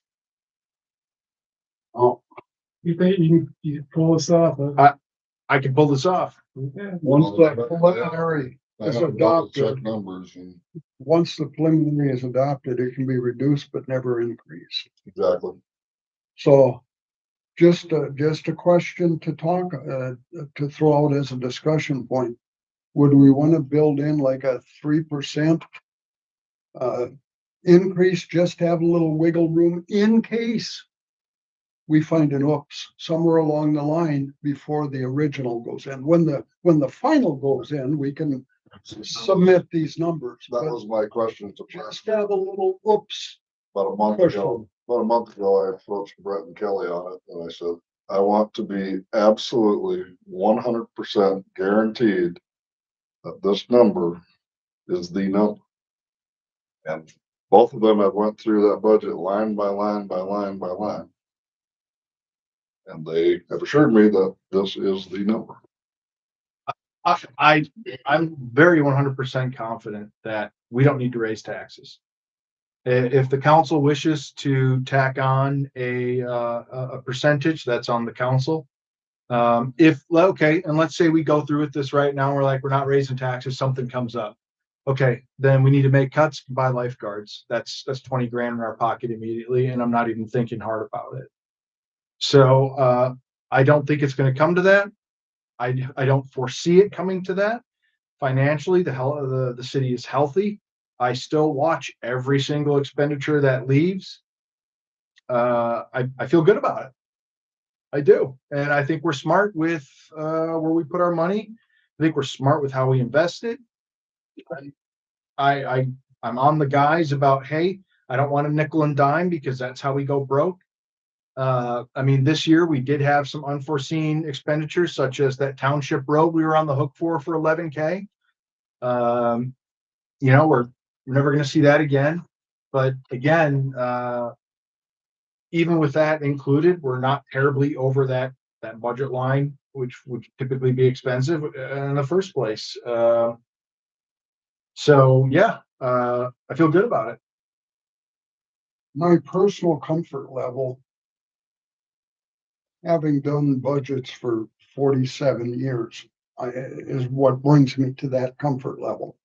Is when I do the preliminary, I always like to have a little bit of wiggle room, just in case, because so often when I did budgets and I thought I was in the position you're sitting with, boy, I'd go with the guillotine with this thing. And all of a sudden, whoops, And that happened to me a lot. I'm not saying it's happening to you. That happened to me a lot. And I just have a better comfort level going into it with a little bit of wiggle room. You can always pull it back. Because you can always pull that back when the final goes in. So you said it twice, Derwin, you agree? I think it's just being good stewards because otherwise you're boxed in already. This gives you a little bit, like you asked me a month ago, it gives you a little, it's not, we're not questioning your ability to get the right number, but I've been around enough budgets too throughout my career in public service, in the school board and, here you see, even the school does, they levy the max and then they come back at the end of the year and they chop it down and They're at 14.4 max this year. That's statutory max. Yeah. Can we just put on a 3% and then at the end of it, when we have to set the final levy, if we're still feeling good at the end of December, we just cut that 3% off? Yeah, we can. That's how preliminary works. The preliminary, once you set that, you can't go up, you can only go down. Correct, yeah. But this way, I mean, you wouldn't have to, you could just say, okay, we're setting it at 3%. Whatever that number comes up to, this is what it's gonna be. Before we set the final budget, be like, oh yeah, we actually feel comfortable in just eliminating that 3%. That way we're not having to go through back through the whole budget. Just say, okay, we're setting it at 3%. Like Mike was saying. Good. We can. What's your thought, Bill? I mean, it's great dialogue. To be real honest, you've got, between everyone and Mike, as they mentioned, a decades of just hands-on, boots on the ground experience. And so this is not my forte of all things that we talk about. So I'm going to veterans. And so a simple statement sounds good to me because once again, other topics are, I can bring to the table when it comes to this. I'm still learning. So what does the 3% come up to? 3% would be $456,765. 456, what? 765. That's about 13,000, a little over. yeah, I think that gives you a little cushion and a little, nothing may come up, but there's 3 months to go or 2 months to go, something may, Well, that's a nice. As long as we end up at 0 to 10. Yeah, I just think, cause I mean, 3%, I mean, it's, everybody says, well, 13,000 doesn't sound like a lot of money. I mean, it for the taxpayers, it does, but it's a fair number that at the end of the year, we see that we don't have to use it. We eliminate it. We're down to 0%. I feel fine with it. It's putting it as a cushion just for now, until the end of the year. And then we say, okay, goodbye with that. When we set the final levy. So that seems to be the consensus is a 3%. Okay. So let's plan on that then. We'll certify general fund at 456,765. And then add in your bonds.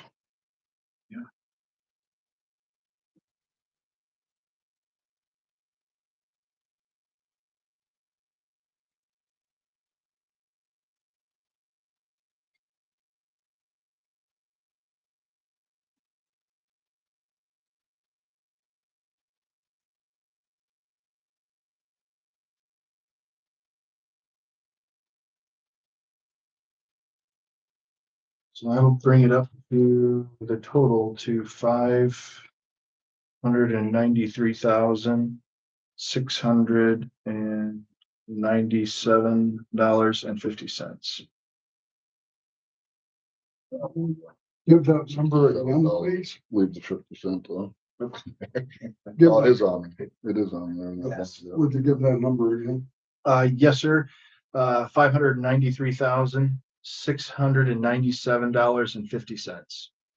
And that 50 is coming from the 2020. So 698.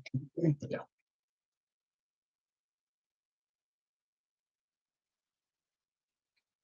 All right, should I read this resolution in? Yep. Okay, this is resolution 2025-24, resolution of the city of Menahga, of the Menahga City Council adopting the preliminary 2026 tax levy.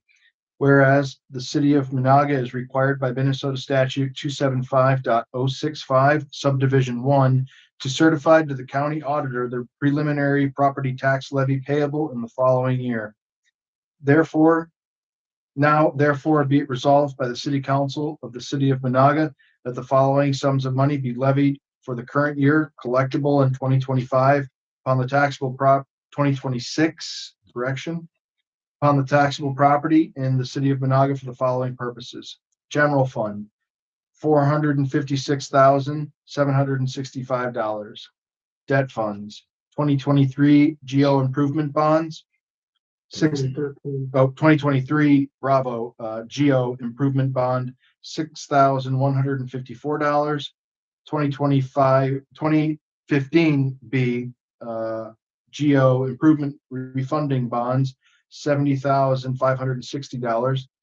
2020 A Go Geo Improvement Refunding Bonds in the amount of $60,218.50 for a total of $593,697.50. The city clerk is instructed to transmit a copy of this resolution to the Wadena County Auditor, adopted by the City Council of the City of Menahga this day, the 29th day of September, 2025. I get a motion to that effect. So moved. Is that Bill? Second.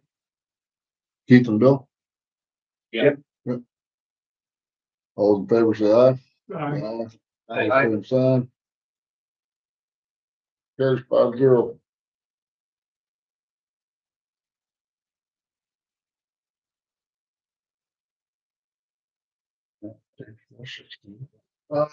Personnel policy.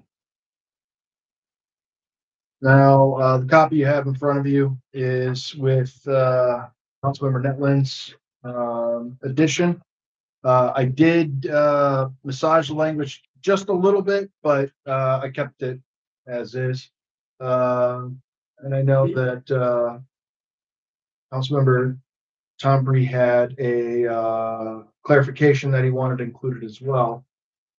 You know what? It's on. Section 4.100. Yes, that's correct. I just think on the probationary period, maybe extended in the sole discretion of the city administrator, clerk / treasurer under appropriate circumstances. I think on that initial probationary, I think it should be. I think the council should have the ability to weigh in on administrative personnel. But anybody under the direction of department heads or city clerk treasurer, I think they could make that determination. Is that kind of what you're thinking? Or what we were thinking? Yeah. The administrative position, 3 administrative positions would be our saying when they're off probation, basically anything below that Would be would be the city clerks. city clerks. All right, so for the language on that, so right now I have for positions that are subject to the authority of the city council, the council shall determine at the end of the 6-month period whether probation shall end or be extended. So it should, for just administrative positions. How does that? Unless you just want to spell out each position, which would be your position, deputy clerk, and Deputy clerk, admin clerk.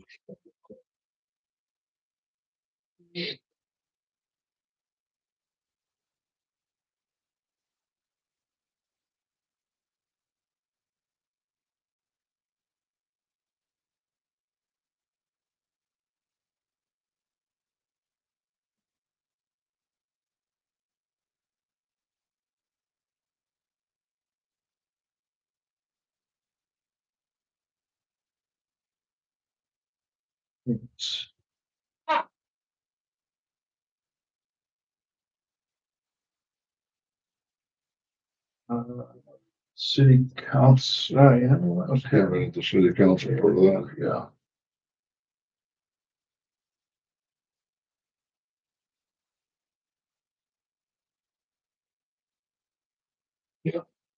Works.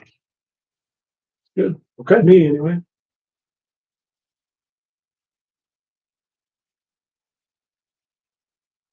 Well, if you got it, you're want to pull up that 4.130 so they can look at it if they got any input.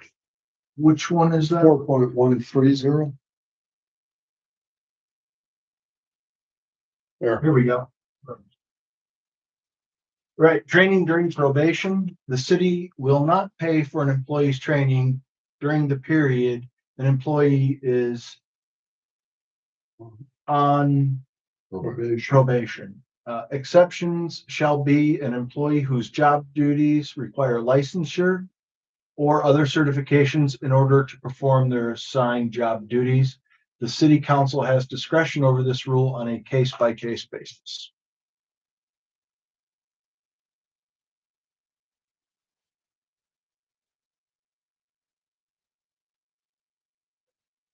I had a few questions as I read through this. It seems like every time you read through it, something else pops out. When I went to class on employee policies through American Bank Association, the Minnesota Bank Association, Independent Bank Association, they all said the same thing. They said, you want to create a document that tells the employee what your policies are, but you don't want it to feel like a club. You don't want it to feel like we're going to hit them with it. And they said one thing that most every employer makes the mistake of is when they go through and they said you count the number of times you see the statement, and it's astonishing, and if you violate that, it will be discipline up to and including your termination.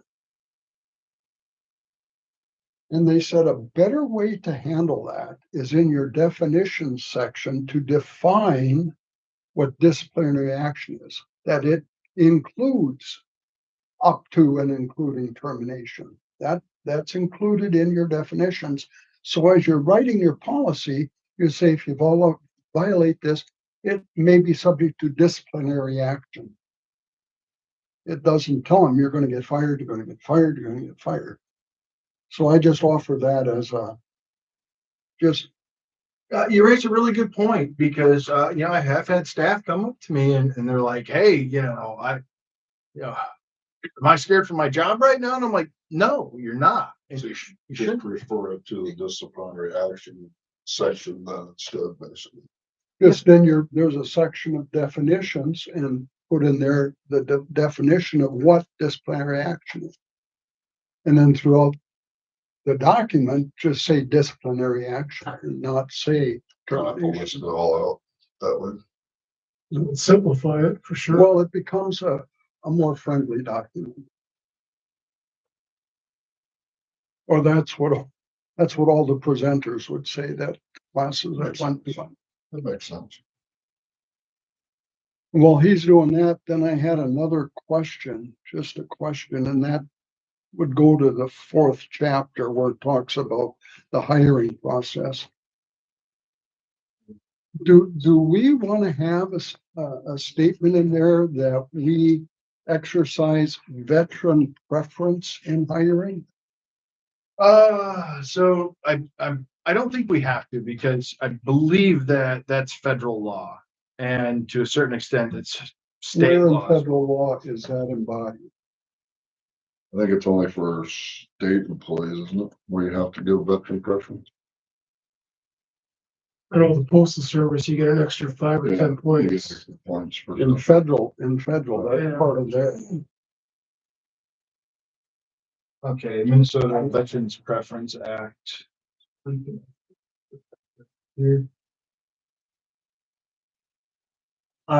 Minnesota Veterans Preference Act, VPA, grants most veterans a limited preference over non-veterans in hiring and promotion for most Minnesota public employment positions as granted in Minnesota statutes 197.48 43 alpha.11 and 197.455. These statutes may apply to certain spouses of veterans. The Minnesota Veterans Preference Act statute applies to Minnesota public employment, civil, okay. So Yeah. we would have to develop how we want to do that, like what the post office says, 5 points or whatever. We'd have to develop that into our hiring process of how many points you give as a veteran's preference. Okay, and then the following provides a general overview of the categories included. So, okay, non-disabled veterans credit, 10 veteran preference points for, okay, So I think our point, the way we do our hiring, we don't have that high of points for anything, do we? You know, this is off of their form, you know. So we would have to develop something if we had to follow those kind of point system. We have to recreate. Yeah, we have to recreate how it's done because in our point system, 15 points would probably have you higher. Yeah. And it says there should not be considered legal advice, the general overview, but I think I would, you know, if there are statutory things we have to follow, that's one thing, but why put it in here if it's not necessary? If it's not a requirement. Just a question I had as I went through it. And we have had one veteran during the whole time I've been here so far apply, and that was to the fire department. Well, another thing to keep in mind on this personnel policies we can amend at any time. It isn't an ordinance where we have to go through all these hoops and legal, and it has to be public hearings and all that. We can amend this at any time. Yeah, this doesn't require public hearing.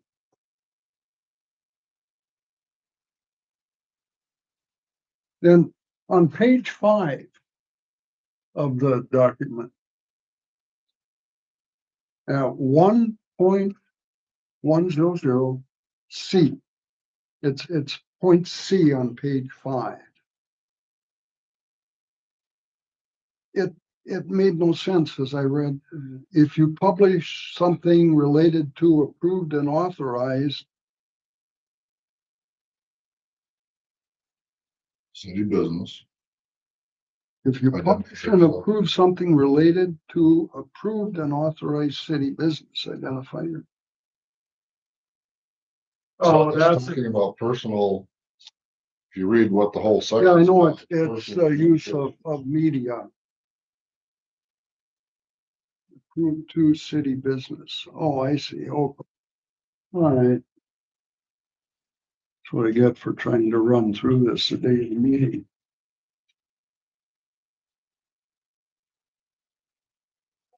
Let's see.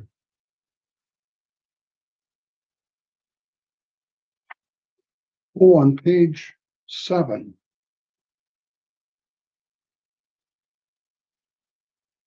At the top of the page on point B,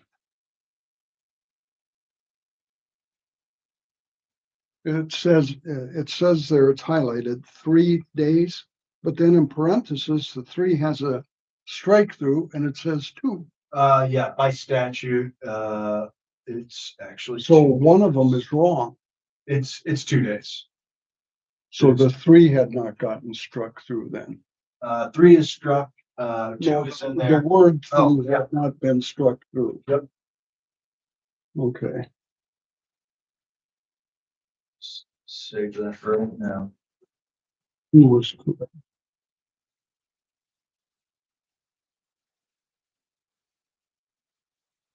Page 14.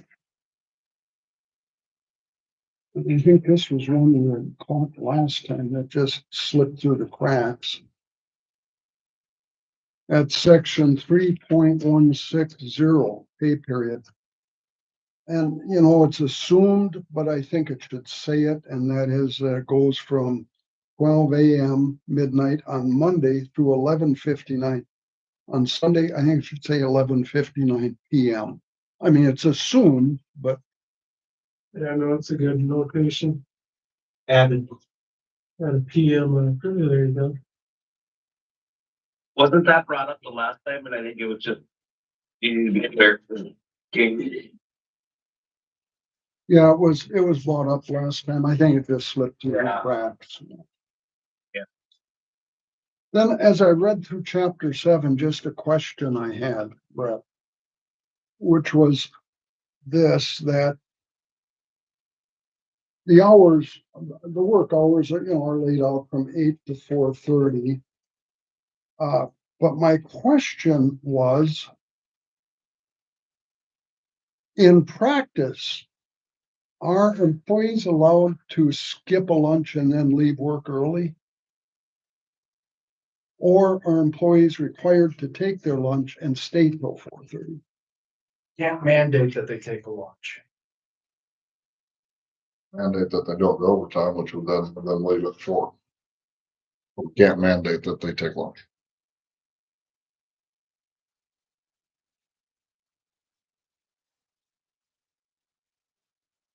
Where is that prohibited?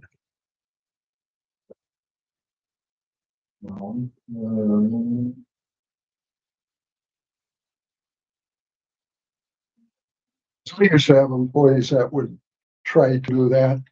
So in our personnel policy, we mandated they had to take a lunch. But then we had employees who, well, I took my lunch and Mary Jane didn't take her lunch, so I'm adding Mary Jane's lunch to my lunch and I'll take an hour and a half. And it's amazing what employees will try to do. Yeah, I know, and I've, when you bring this up,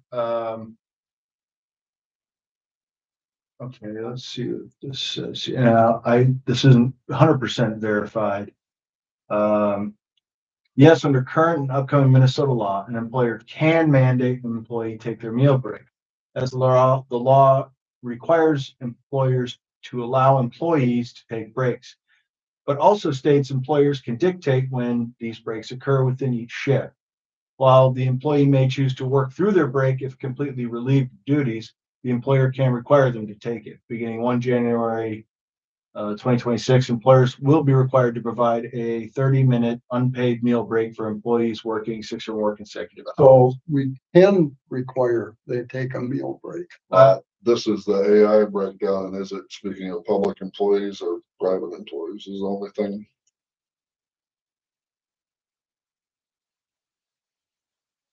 AI sometimes they go out in so many places.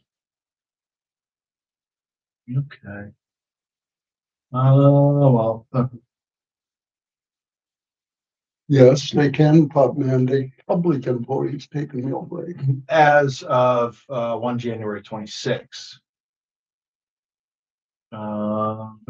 Was that requiring to take a meal break as of January 26, or was that something else? 30-minute unpaid meal break will be mandated for employees working 6 or more consecutive hours. That's that new law.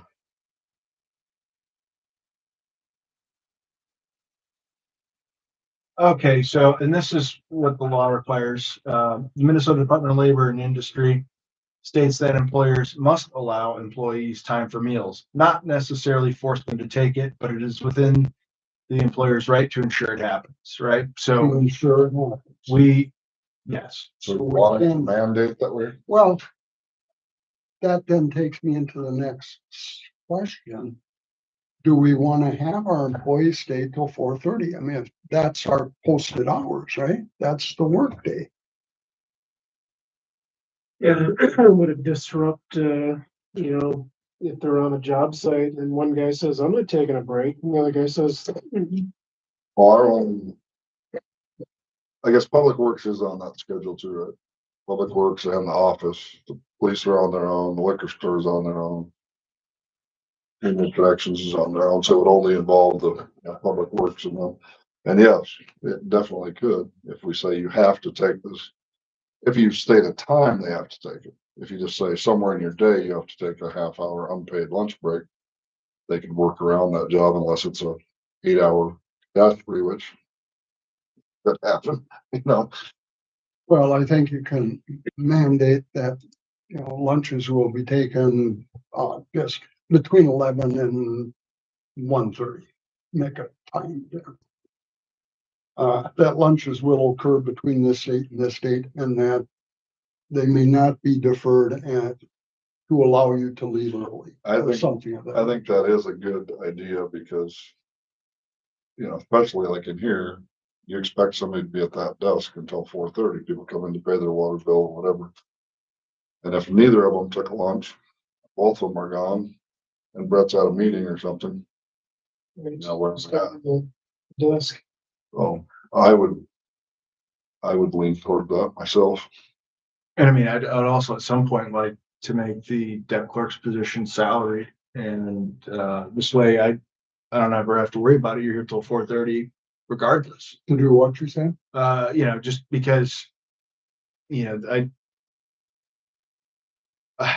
we can run that at a later date. Yeah. Maybe an exempt employee, but. Yeah.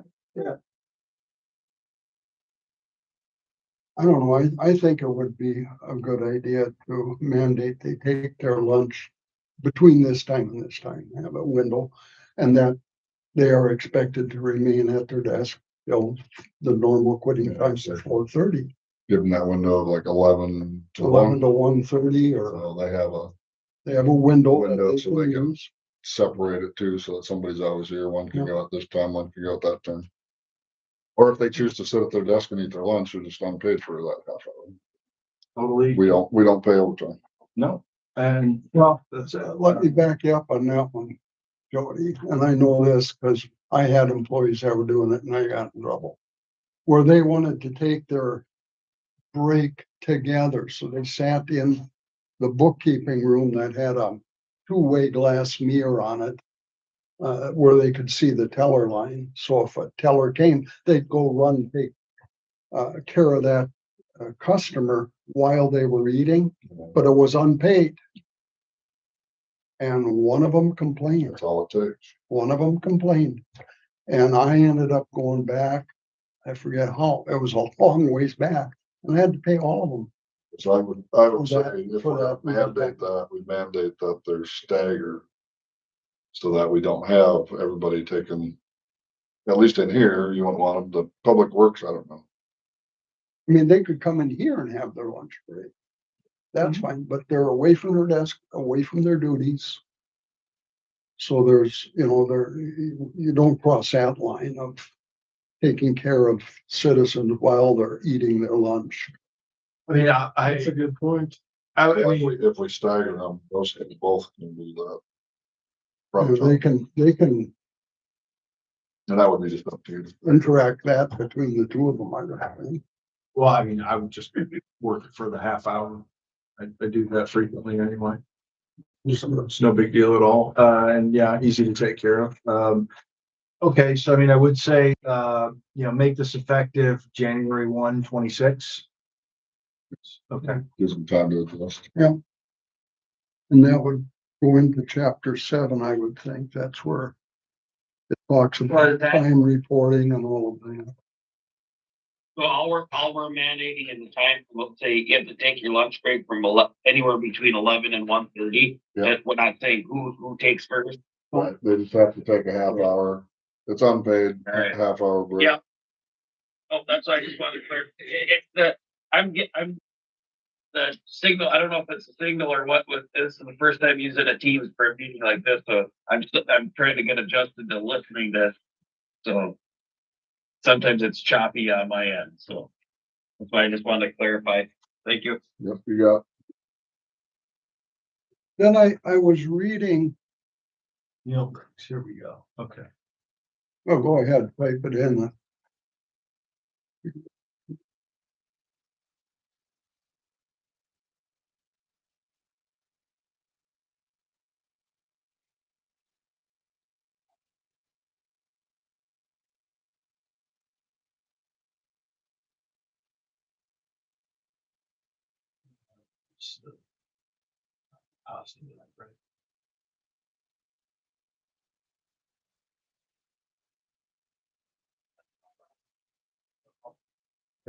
Oh, yeah, okay.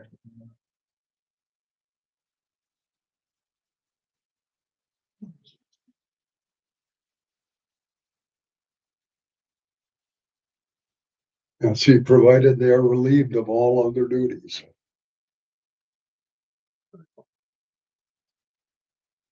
And then that they cannot leave their workstation or leave their job before 4:30. Can we put in there something like, or just a thought? Unless, excuse, or for prior permission from the. Well, that's always the Well, I case. know,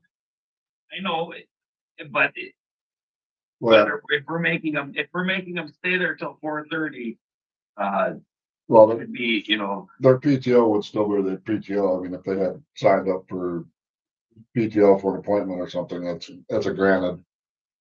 yeah, but I mean, if it's something, well, instead of having the employee sit there with nothing to do from 4 and 4:30, if in the city clerk, if they want to comp off an hour or a half hour. There's something to do. I can make a list. Yeah, we can always make the list, but I mean, whether they feel like, there's nothing for them to do. Want to comp off a half hour. No, I mean, typically what would happen is like, say, for example, we needed the administrative clerk tonight to present some billing information that, she's the subject matter expert on, right? And so we would have her here for, an extra 2 hours, right? Well, then, that would be the following day, like, hey, either come in at 10 o'clock or, leave at 2:30, right? So, I mean, that's kind of how that'd be addressed. Where in there would you put that? And that they are to remain at their job until 4:30, where would you put that in?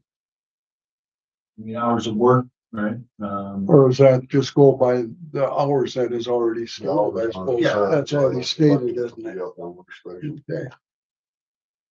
Then, as I read chapter 9, that was the various types of leave, and it talked about how PTO accrues. As I read it, I didn't see anything dealing with that. And I got wondering, I wondered if there should be a limitation, and I only ask this because I ran into it where one employee who had been there since the Last Supper had so much time, and she decided to take it all at one fell swoop. She was gone from, oh hell, mid-May to the end of August. Well, that kind of messed it up for the other employees being able to take summer vacation. So I just got wondering if we would want to have anything in there, because somebody who's been with the city 20 years gets 240 hours. That's 6 weeks.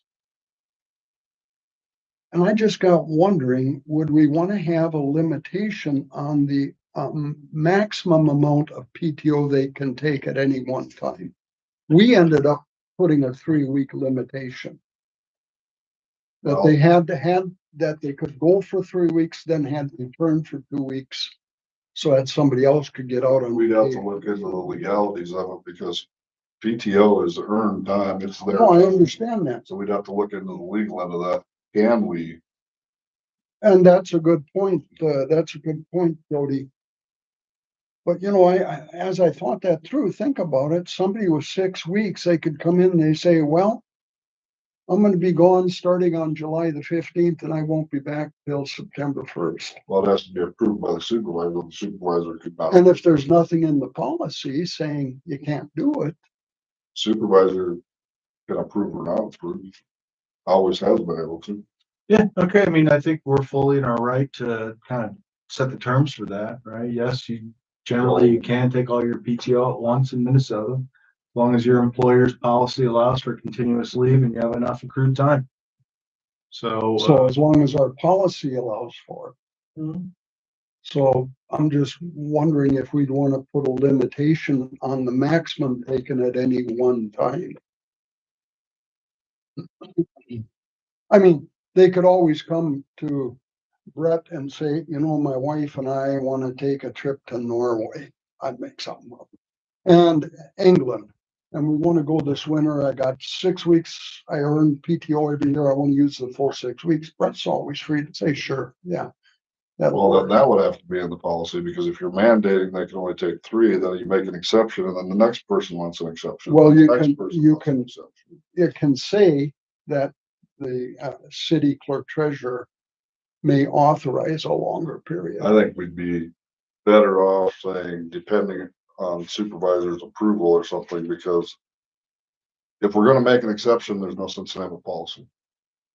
Policies should be where there are no exceptions, Right, basically. otherwise you open up Pandora's. Because once you do one exception, then the next one says, well, you've made an exception for this one. I've been through that. Well, as I said, I only raise it as a question because I did run into that as a problem area in past years when I had think we employees. leave it up to the supervisors, the department heads to use their head as far as how long of a time. If you got 3 people in your department, how long can you go with 2 people? Because it is their earned time. I don't want to squash that, but I don't want to make a policy that's going to have an exception, and then there's no sense in having a policy. So I would just leave it up to the supervisor, department heads. Use their best judgment. Yeah, just a quick question around that PTO too, when you, section 9.50, it says maximum accrual. I know it's based on, years of service, and I got the CSST in there. So if, you have an exempt employee and they're salaried, I think the ESST is based on hours worked, right? Specifically hours worked. Well, How does that work? Maybe you know more about it than I. yeah, Accrue it by for those that only accrue ESST, which are the seasonal part-times. Yeah, because they don't have the medical benefits. Well, they don't get They get PTO. Right.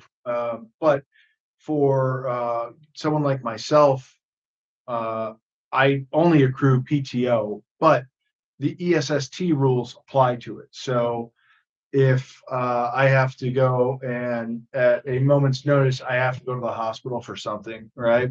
I can call in and say, hey, I have to go to the hospital. I can't come to work today. So charge my PTO, and it's the same thing. What we do have to change here on this though is B there says that unused PTO over maximum 512 in a fiscal year will be calculated using the employer's current rate of pay and transferred to the healthcare savings plan. We don't have a healthcare savings plan anymore. There is something that the city has. I don't know all the specifics. Kelly was digging into it specifically because we do have one person in the city that has, the maximum amount of hours plus. Yes. And, I don't have the exact answer for the council right now. But on the 16th, yes, I would have. Yeah, we'd have to have whatever it is that we just have to have that changed. So I know we don't have that healthcare savings plan anymore. No, there's some kind of other plan that it So goes that into. language would need to change. So on that point, Brett, if we don't have a healthcare savings plan, is it related to some type of healthcare or insurance of some sort, or what is it? Or do you know? I just don't Okay, know. I'm not gonna press you on it, but yeah, we're gonna look into it. Yeah, no, we are currently looking into this right now. Does anybody know how the magical number of 512 hours was? arrived at? That's 12.8 weeks. It's kind of just a strange number. When Kind of a they changed it over, strange when the number. city changed over from PTO, from vacation, comp and sick, I think they combined everything into, and that's what they came up with 512 for making the PTO.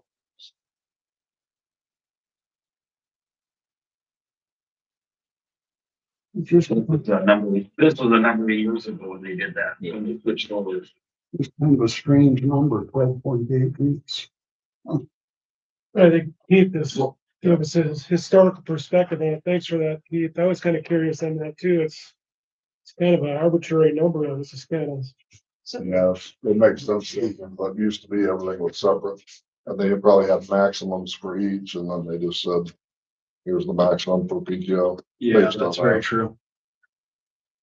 I know that was the big thing is, and this was a couple of years before I started full time with the city, but I remember when they were going through it, that's what they came up with is the I think they, if I remember right, they added in the comp time, the sick time and the vacation time to make it fair to, of them switching over to the PTO. So, I don't think this will be a problem once we adopt this policy anyway, because we've got it in there when they can sell back, as long as they keep 40 hours. I don't think anybody will be accumulating up to 512 anymore after that. well, I did, when I was with the city, I did one time, so. And I was told I had to either buy some back or. So, Well, that yeah, was a, in this policy, in this personnel policy, that we've got it where they can sell back any amount as long as they keep 40. yeah, So yeah. then most people probably won't accumulate that much without selling it back. I was a rare breed. I just kept working and never just stayed off. So. Then I had another one, but I found the wrong number apparently. It had to do with, oh, there it is, 9.400. I had the right number. Okay. Had to do on page 40. It had to do with funeral leave. And it listed the immediate family. And as I read it, I just think there's one that was missing. And then it says that family is defined as spouse, child, parents-in-law, and so forth. It says child, but I wonder if it should also say stepchild. Well, it says whether it's biological, adopted, foster, or step relation to the employee down farther. It says step. Family member that is biological, adopted, foster, or step. Oh, okay. It's all there. Okay, that takes care of it.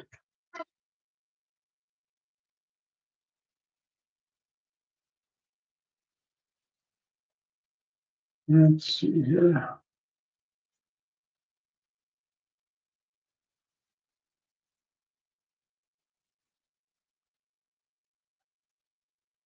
Page 43. At 10.70. On A and points A and B. Private vehicle costs. If a city vehicle is not available, or excuse me, on B and C, not A and B. On no, on A and B. If a city vehicle is not available, city will reimburse travelers for use of their privately owned vehicle at a currently approved rate not to exceed the cost of coach class airfare. It should say, Why would we do airfare instead of It should IRS mileage rate? it should say the IRS mileage rate. Currently approved IRS rate set by the IRS. And then on point B, if 2 or more employees travel in the same private vehicle, reimbursement shall not exceed the costs that would have been incurred had they all traveled by air. Only the owner of the vehicle may. So why would we pay for the airfare for all of them? I mean, that makes no sense. It's another. Basically. Yeah, strike B all. Right, right, insert that, so, reimbursement. Yeah, okay, if 2 or more employees travel in the same private vehicle, the reimbursement shall only. You paid to the owner of the vehicle at current IRS mileage rate. That was a good catch, Mike.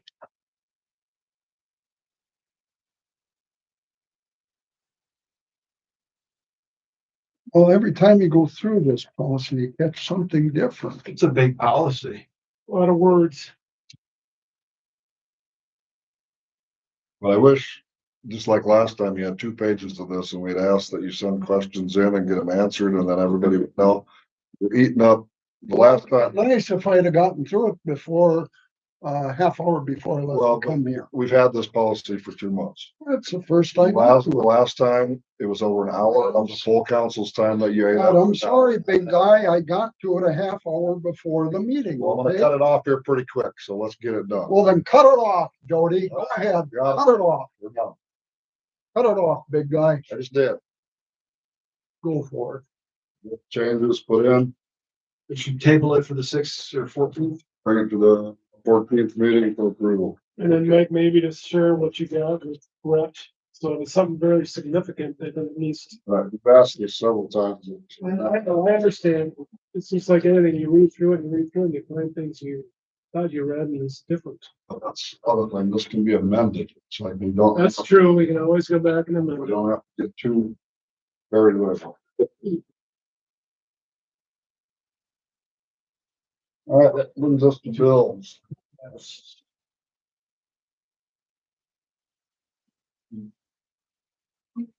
Council have one of these? We got them all on. Okay. Oh, no, we don't have the actual motion to do. I didn't see one. It was the last. It should have been the very last Yep. page. Okay. Buried in the personnel file. Yep, very, very last page. Okay.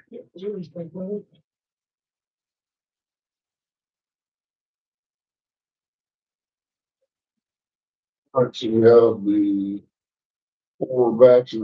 five batches with a total of $138,682.54. I get a motion to approve paid bills. You get a second? Second. All in favor, say aye. Aye. Both same sign, bills are paid. I will be going into closed session. Unless you're leaving. We have closed session unless you're leaving. Where was that on the agenda? I don't need them. Number 6.